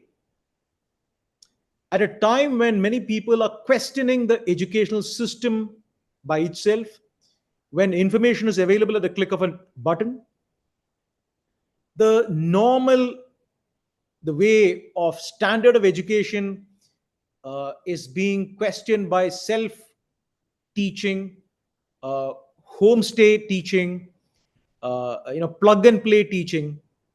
What is the point in doing an MBA? It's a question many people have. I had the question 36 years back. But I'll tell you why an MBA is very important. You know, three things occur naturally in an organization. I didn't say that. Peter Drucker said it. And you'll be hearing this name very, very prominently over the next few trimesters. Peter Drucker. What he said then is applicable now and will be applicable in the future as well. So, what are the three things that occur naturally in any organization? Friction,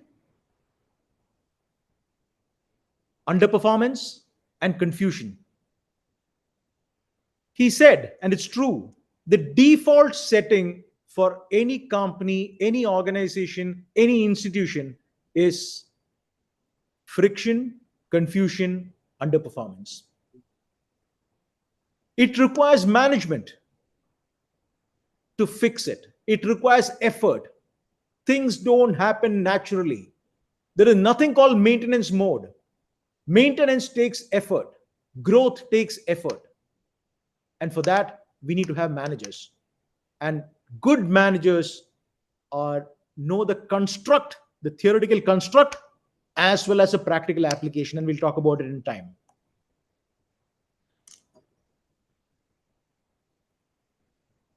Let's talk about friction. Why does friction happen? Friction happens because there are people with different mindsets, different perspectives, different goals, sometimes in conflict with each other. As a manager, as a future manager, you need to be able to coalesce these groups together. Why does confusion happen? Confusion happens because, very simply put, there is no role clarity, there is no goal setting. People do not understand how their bit of performance fits in with the overall picture. And why does underperformance happen? A variety of reasons. Bad strategy, poor allocation of resources, inadequate resources, poor skill. You need leadership, you need managerial skills to ensure that the natural default stage of an organization never occurs. We need MBAs today to ensure that organizations are not just maintained, but they grow profitability, as well as sustainably. And for that, you need professionally trained managers. That's why you made a right choice to become an MBA. So just to recap, I talked to you about your luck. You're lucky to be born in this era where India is doing very well, where all boats rise in high tide. I talked to you about MBA, why the choice of MBA is an outstanding decision from your part. Now I'm going to talk about BIM. BIM is very close to my heart. If I am what I am, a large part of it has got to do with those 2 years I spent in BIM. And I hope many of you, perhaps all of you, will be able to say this 20 years later, 25 years later, 30 years later. The next 2 years are going to be defining time for you. It'll change you. It'll make you awesome. It's an incredible life-changing experience. Embrace it. It's not going to be easy, but just take it in your stride. It'll make you better persons than better professionals and better person than otherwise. Let me take you through my little journey. I was in Kerala, in a small town in Kerala, for 22 odd years. I had very limited experience of the outside world. I had done my BCom and I was peacefully working in a coffee farm. That's what I was doing in 1988 and 1989. And then the MBA bug bit me and I came to BIM. 2 years later, I was placed in the campus in Citibank and I worked there for 17 odd years. All the major metros in India, and then I moved to New York. But they were a hard grind. Life was really, really difficult in Citibank because you were competing with really top-notch professionals. At that point in time, I did not know that, but they honed my skills. They made you become better. In 2007, my family and I decided to come back to India. I had two daughters, and I thought it's better that the kids are educated in India. And so we came back to Bombay, and ever since I've been with DCB Bank. So I've been a long-term player. 17 years in Citibank, 18 years in DCB Bank. And some of the lessons that I learned in Trichy on those 2 years have stood in very great firmness and strength in my career. And I'm going to talk to you about the theoretical construct first, and then the practical application later.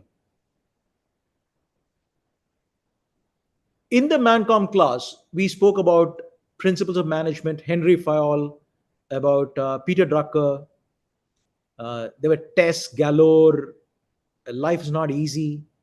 We went through Fred Luthen's organizational behavior. The professors probably who are there, they would know whether the curriculum has changed or are we using the same one. I can tell you one thing. I still refer to Peter Drucker. I still refer to Fred Luthen's. These are 1989 books, yellow pages, frayed at the edges, underlined to a degree you won't understand. At the time, I didn't have a highlighter. We used to underline everything and write notes on the side. Game theory. We went through game theory. We went through operational research, logistics and transportation problems. These are things which have a capital asset pricing model. Some of these things may be new to you, but in the 2 years, I really wondered, why am I studying all this? What is a practical application of all this stuff? But I can tell you this. It came in handy not in the first 5 or first 10 years of my life. It comes in handy 20 years into the career and 25 years into the career. So do not ignore the theoretical constructs. It really makes a difference. Simple things about group dynamics. It is so pivotal to success in an organization. It is very important to understand power. How power moves around in the room. Politics in an office, you can't get rid of it. You need to know what it is. You need to manage it. So there are core skills, there are behavioral skills, there are fundamental skills that the next 730 odd days will teach you. Absorb it like a sponge. The second thing is about the practical application, guys. And the practical application, I'll tell you what happened. It'll happen to you in another few days' time. Fresh into BIM, sitting in Trichy, the first trimester was a complete blur. We were saddled with insurmountable problems, ambiguous conditions, and deadlines which were simply impossible. I mean, it's like torture. I'm sure you're going to see that. You know what happened? It's still, I'm the MD CEO of the company today. I still manage insurmountable problems, impossible deadlines, and also very ambiguous conditions. The situation has not changed.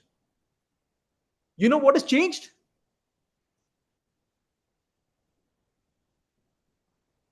Practice makes one perfect. The art of managing these impossible deadlines, this terrible, insurmountable problems overnight. I mean, you can't. That drill we went through. It's like a military school drill we went through. That has prepared us for corporate life. So once you endure it, right? I'm going to speak about a military dictum now. The more you sweat in the training ground, the less you bleed in the war front. Guys, it's not a picnic. Put your effort into it. Give it your best go. Be the best person that you ever can be. The next 2 years, give it.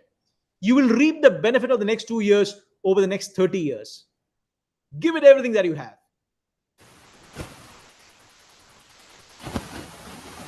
So I talked to you about, just to recap, I talked to you about luck.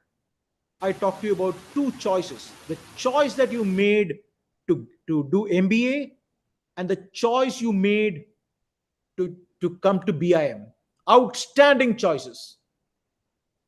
Now I'm going to talk to you about certain attributes. 36 years back, if I wish somebody told me, what does it take to succeed? There are so many factors. Use ChatGPT, go to Google. You can find innumerable number of factors which provide you with success. I'm not going to give you a long list of factors. I'm going to focus on two specific items which has stood me in good stead in the last 35, 36 odd years. One is curiosity. I would urge you to develop curiosity.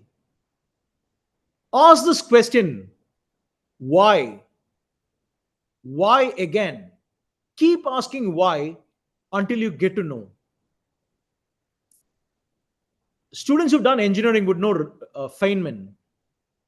Feynman once said, there is a difference between knowing what something is called and what something is.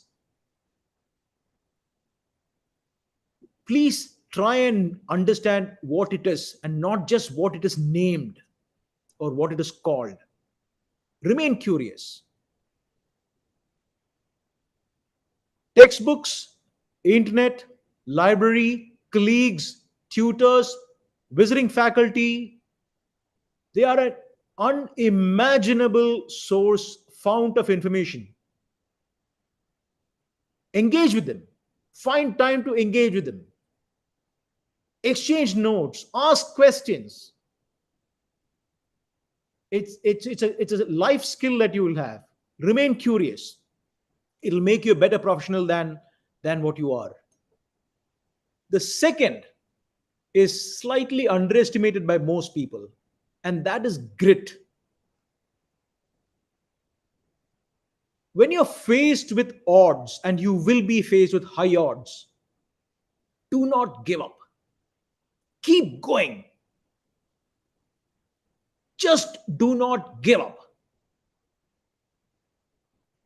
Usually it is not intellect. Usually it is not ability. Usually it is not positiveness. Usually it is none of these attributes which differentiate the good from the great. The factor which differentiates the really good professionals from the also rans is the grit, the ability to stare at difficult circumstances and not give up. That's what I want to leave you with, ladies and gentlemen. I wish you all the very best. Make BIM proud, not only in the next 2 years, but also in the next 20, 30-year career that you probably have. All the very best. I'm so thankful to the administration, the management team, to have invited me to share my little views on this in this very important day. If you have any questions, more than happy to address it now. If you have any questions at any time during your tenure in the institute or even after, I'm happy to share my email ID. I can give you answers on questions that you probably may have, but otherwise, ready for any questions.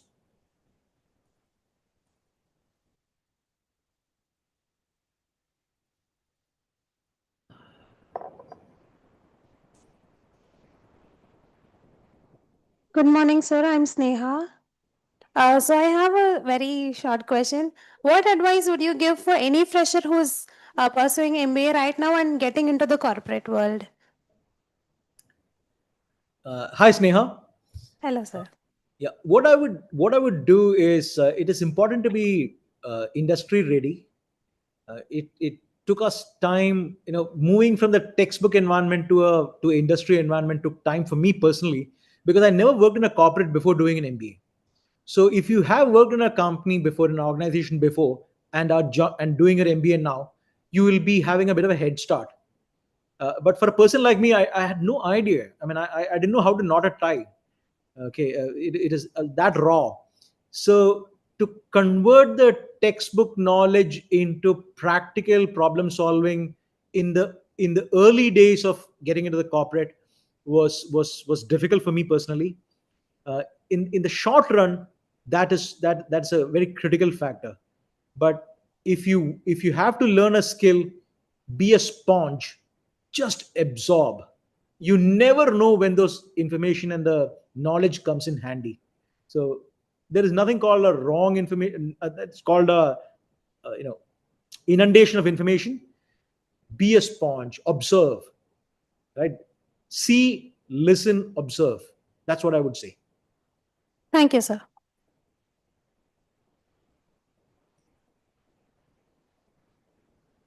Good morning, sir. My name is Akshat, and it's an honor to talk to you. I have a question. Since you told that you stay in an organization for for longer durations, so I want to ask, like, how is it different from staying in an organization for a while, like say 1 or 2 years, and then changing for say better promotions and better growth? So how has your experience been staying in one company, and what all challenges have you faced? Can you share? Thank you. Morning, Akshat. It's a good question. Please take a seat, please. You don't have to stand up, honestly. So, when I joined Citibank in 1991, it was a very coveted job. So I had no reason to move out of Citibank for a long period of time, because you were working with professionals who were really, they were smart as mustard. Very, very, the interaction was really energetic. You never felt like you're waiting for a Friday evening or a Saturday evening, right? So the interaction levels really were high quality. You learned quite a lot in that company. But and the company paid reasonably well as well. So I had no regret or a compulsion to move to another place, because if you have learning and you have earning both in that particular order, then what's the point in changing for the sake of change? But I'm an old generation person. This is not the generation of today, right? I can see that in my organization also. When people leave, I ask a question, why do you want to leave? And they say, look, I've been here for 5 years. But that can't be the reason you're leaving. But there is this stigma attached to long tenure in the same company, and that's a changing of the times. What I would tell you is, change if your skill level is going to increase. If you have it's very important for you to have a clarity of what you want to do. Many will not get the clarity. It took me 20-25 years to figure out that clarity. That's not a sin. You don't become a lesser person because you're not totally clear on the career journey. Many times the career journey does not pan out as you planned, because the environment is bigger than you, the market is bigger than you, so you can't plan it to a T. But you should have an aim. This is what I want to be. And it's very good to have a ladder where at different points in your time you put some milestones. Look, this is what I want to be. Now, certain people put cost to company there, certain people put positions there, certain people put learning there. I leave it to your individual choices. But it's very important to have goals in life, right? And remember one thing: health, time, and money don't coincide. When you have health and time, you probably will not have the money. When you have health and money, you probably will not have the time. And when you have the time and the money, I hope not, but you may not have the health. So life is a weird game. It is not an easy game. So it's about picking and choosing what is important to you. What is important to Akshat may not be what is important to somebody else.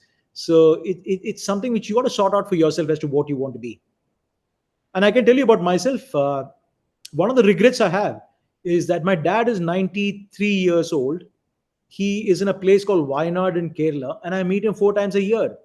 And that's the price I pay for being an MDC of this particular company.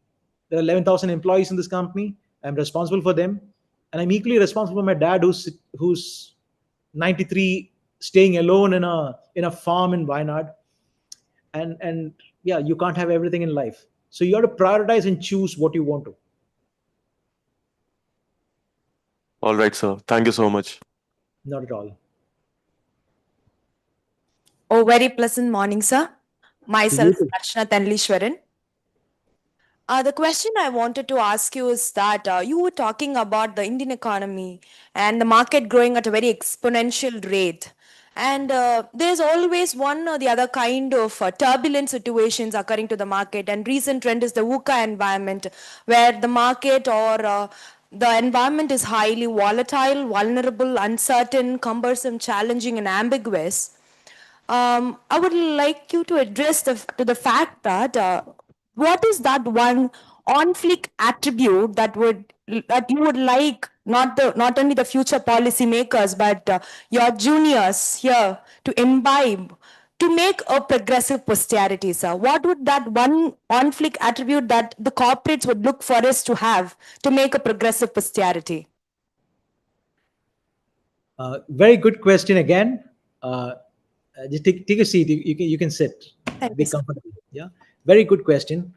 I would tend to think that one of the mandates which all of us should have is I'm working in a listed company.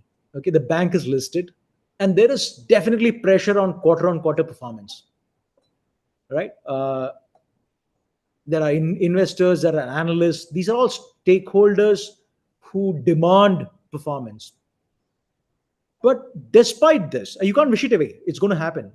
But despite this, I think corporate India, including my bank, including me, and many of you, when you become seniors in the corporate world, owe it to keep the sustainability factor up and going. And the fact that you joined BIM and Dr. Burma has really pushed the agenda of sustainability in BIM, which is not there when I was there.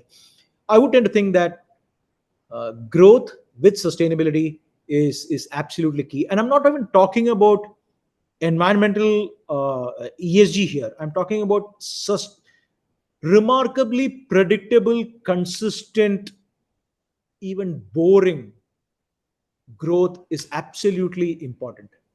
So if any of you play cricket, we are looking for the Rahul Dravids of the world in Test cricket, rather than the young guns who are playing T20 now. right? So you play the long game, do the right thing, bring the predictability and consistency in your performance.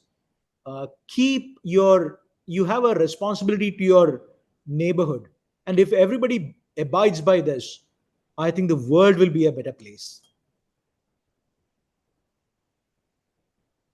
Thank you, sir. Good morning, sir. My name is Yo. I'm I'm so, I'm so sorry, I didn't get your name. My name is Yo Murugan. Hi. Got it, sir? And what's your question? I was asked one question about we have to focus on a bank field. Apart from the MBA, what are the skills to be developed, or what want to be focused in a bank field? What are the skills we need to develop apart from MBA in bank field, sir? We have to interested in bank field to work. I think one of the skills which is pretty much not taught in India today is about empathy. I really believe good human beings become good leaders, and empathy is a factor which is discounted significantly in today's world. It is about dominance. It is about the whole concept. And you look at the geopolitical risks in the world today. We need leaders with more empathy and less of testosterone. So one of the things I would really like is if we can think from the other's point of view and empathize with the other person. It could be anybody. It could be your colleague, team worker. It could be your customers. It's very important to look at it from the other person's perspective and empathize. That will make the world a better place. It'll make us better leaders. So one simple factor I would look at is empathy. And people who empathize do not lose out on the rat race. Thank you, sir. Good morning, sir. I am Vigneshwaran. Sir, I need some advice on growing some habits that you have grown in the MBA when you are studying in MBA to grow your characters and redefine your character to an like more confident and more challenging persons. What are the habits you have grown in the study time? It's different for different folks. I can talk about myself. So when I came to Trichy, I did a lot of work. Vignesh, sit down. Kindly sit down. So when I came to Trichy, I spent a lot of time on extracurricular activities. So I was a part of the BIM quiz team, went across multiple campuses. I don't know if those still exist. For example, there was something called Rencontre in Pondicherry. There was Festember in REC Trichy. Now, close by to where BIM currently is. We went to IIM AAA, IMC, did a lot of extracurricular activities. Quizzes one of them. The other was business games, business plans. So these things we really got involved in. It makes good bonding with the rest of the colleagues. You get to meet a lot of people like yourself in other institute. It helps engagement, which I spoke about when I gave that little opening remark. So spending a lot of time on creating business plans, quizzes, oratory speeches, and you may not be good at it, but you try and you become better version of yourself. So I really would put some amount of focus on extracurricular activities. What I didn't do, which I should have done, is become an active member of some of the committees. Right? It really helps the cause, and any committee would do, because a lot of things that you would learn in your corporate life, specifically if you're not been in a corporate before doing an MBA, is get into committees. You learn quite a lot, and be a part of any kind of organizing of events. And I'm sure BIM does a lot of these events. be a part of it. It teaches you logistics. It teaches you organizational skills. So these are things outside of textbook, which I would encourage you to do. And there is time. There is always time. Thank you, sir. Hi, sir. Good afternoon. Myself, Lakshmi Vasan. Sir, I have a question to be your advice for someone who is from non-finance background who want to enter into banking field. Like a person from BCA myself, if I love finance, but I have to join in finance field. What are the skills I should learn to enter into the finance field? So to get into banking, I'll tell you my journey. I got into banking through sales. So I used to take a bag, walk around city, and convince people to bank with Citibank. When you have a good brand name, it is an easy job to do. So you start at the bottom. One of the mistakes many people make is that people say, "Look, I want to get into investment banking." Nothing wrong with getting into investment banking, but not everybody gets into investment banking. I want to do treasury, right? It's a good job, but the treasury is not a large unit, and you don't have a high turnover there. So you will have opportunities, very few opportunities to get into banking in these traditionally challenging and areas which really challenge your intellect. I went the other way. I said, look, okay, I'll carry my bag, I'll hit the street, I'll do feet on street selling. Did that in Chennai, in Delhi, and worked my way from the rungs. And then the opportunities came in.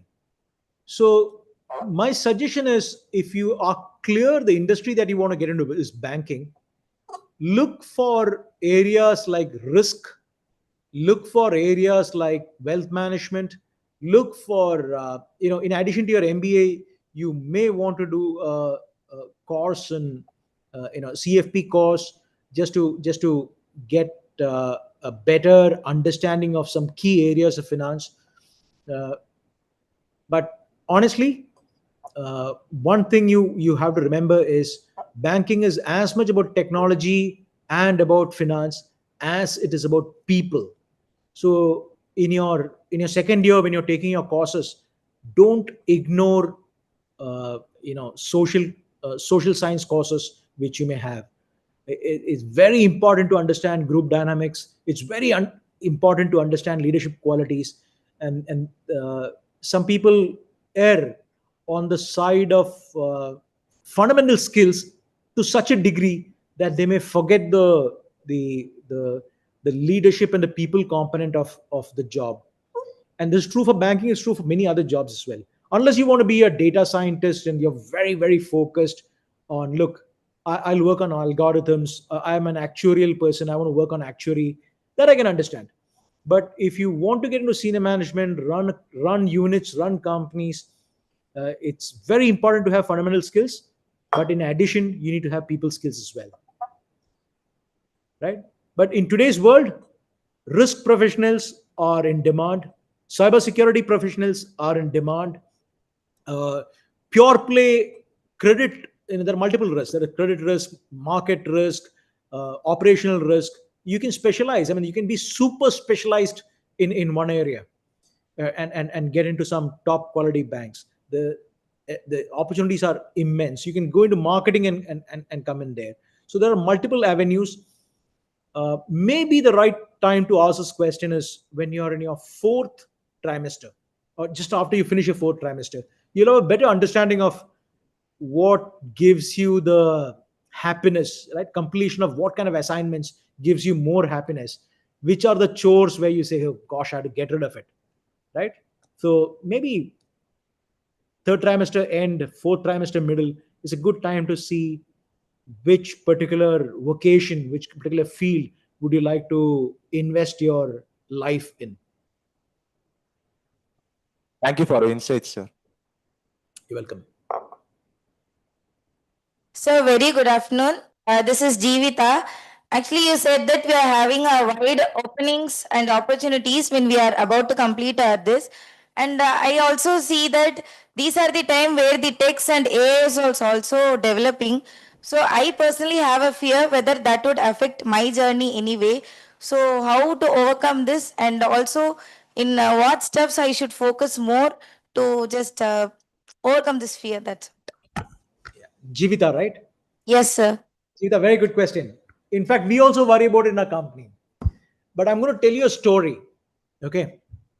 I'm going to tell you a story. This is a story of 1859.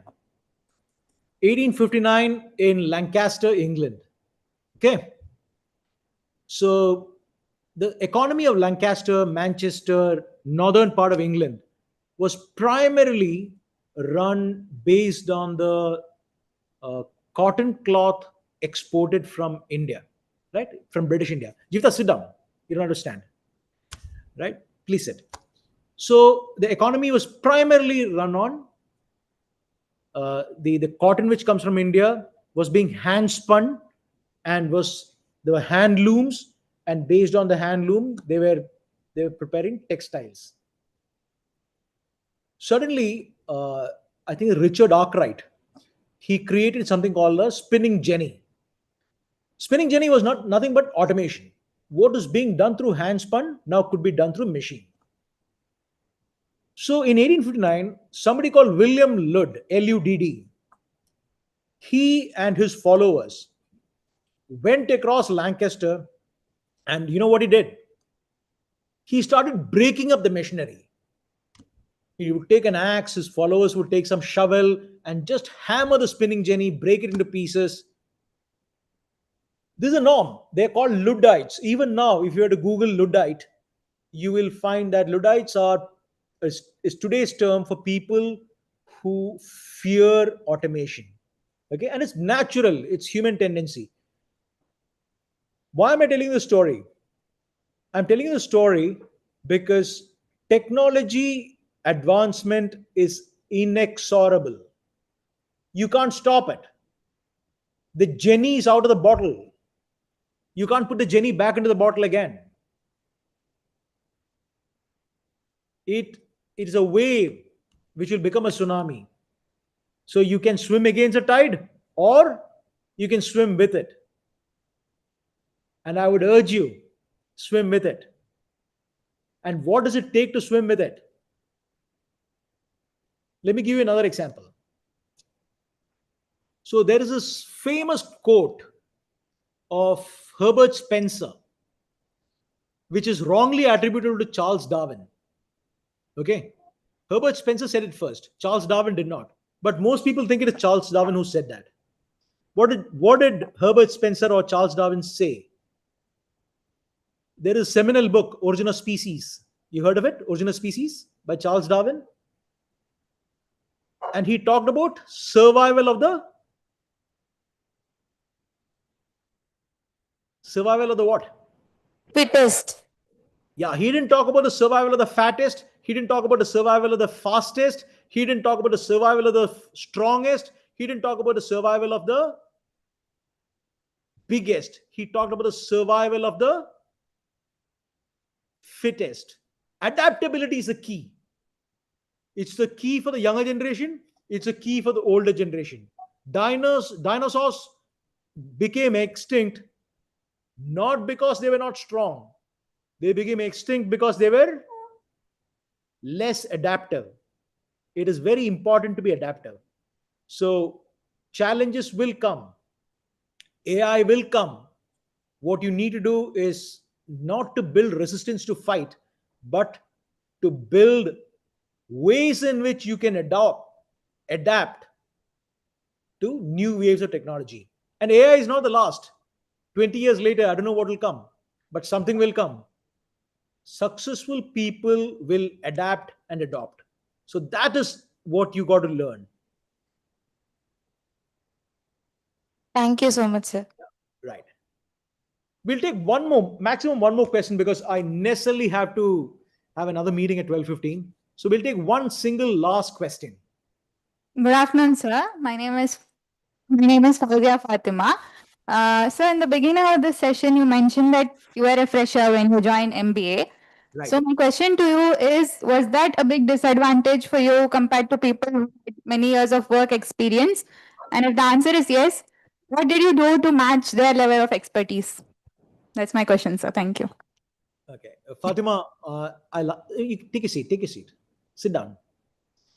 I'll answer the question, but I'm sure the answer you will not like the answer. None of you will like the answer. But since you asked, let me tell you what the answer is. So not only was I a person without any corporate experience, I also was a BCom graduate in an MBA class which had 85% engineers.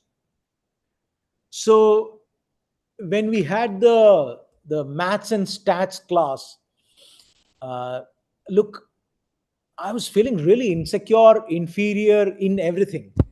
Okay, because these are very bright people who knew what to do, and you're struggling out there. But the colleagues were very nice.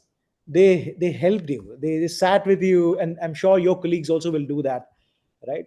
So it got me so scared. It got me so worried that I genuinely can tell you, I'm not boasting, I put in 18 to 20 hours of work. I said, look, if others were good enough and they knew all this, and I didn't want to become a number one ranker or a top 5%. I just wanted to survive. And I said, look, if I have to survive in BIM, sixth batch, with all these star guys around, star girls around, the only way I can do is to put in old fashioned grit, put a shoulder to the wheel, and read, absorb, learn. I did not go to, I mean, I, I stayed in the hostel, in the library, put in a lot of effort. And I can tell you that fear of being left behind helped me succeed in BIM and probably in my later life as well. So it's a very it's not a very sophisticated answer. It requires effort. It's not easy. You have to sit and it's not a great word to say, but sit and cram at that point in time, right? And then pester people to get answers to questions, have engage in conversations, because you knew you're not good enough. Sometimes knowing you're not good enough is a big advantage. Thank you, sir. Thank you so much for all the questions from the audience.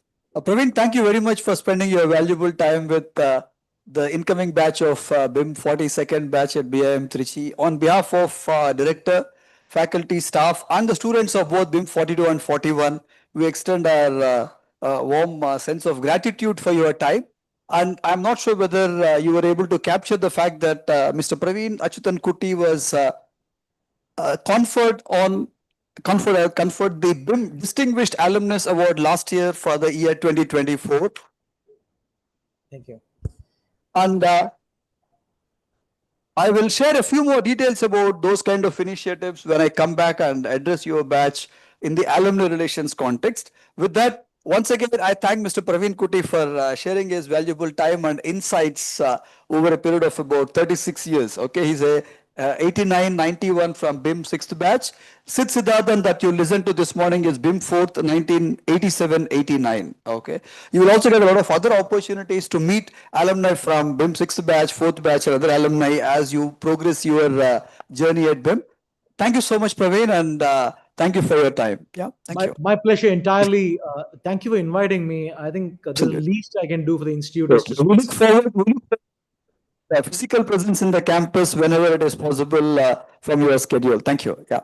Look forward. Thank you very much. Yeah. And all the best to all of you. Thank you. Thanks from all of us here. Okay, you can all break for lunch and come back. I think your next session is scheduled at 2 o'clock, right? Yeah. So we might slightly modify that schedule. Sid might possibly come back and address your batch at 2 o'clock. Okay, I will come in at 4. Please be ready for all these last minute changes. That's how MBA life is. You will get to know anyways. Okay. Yeah. Thank you.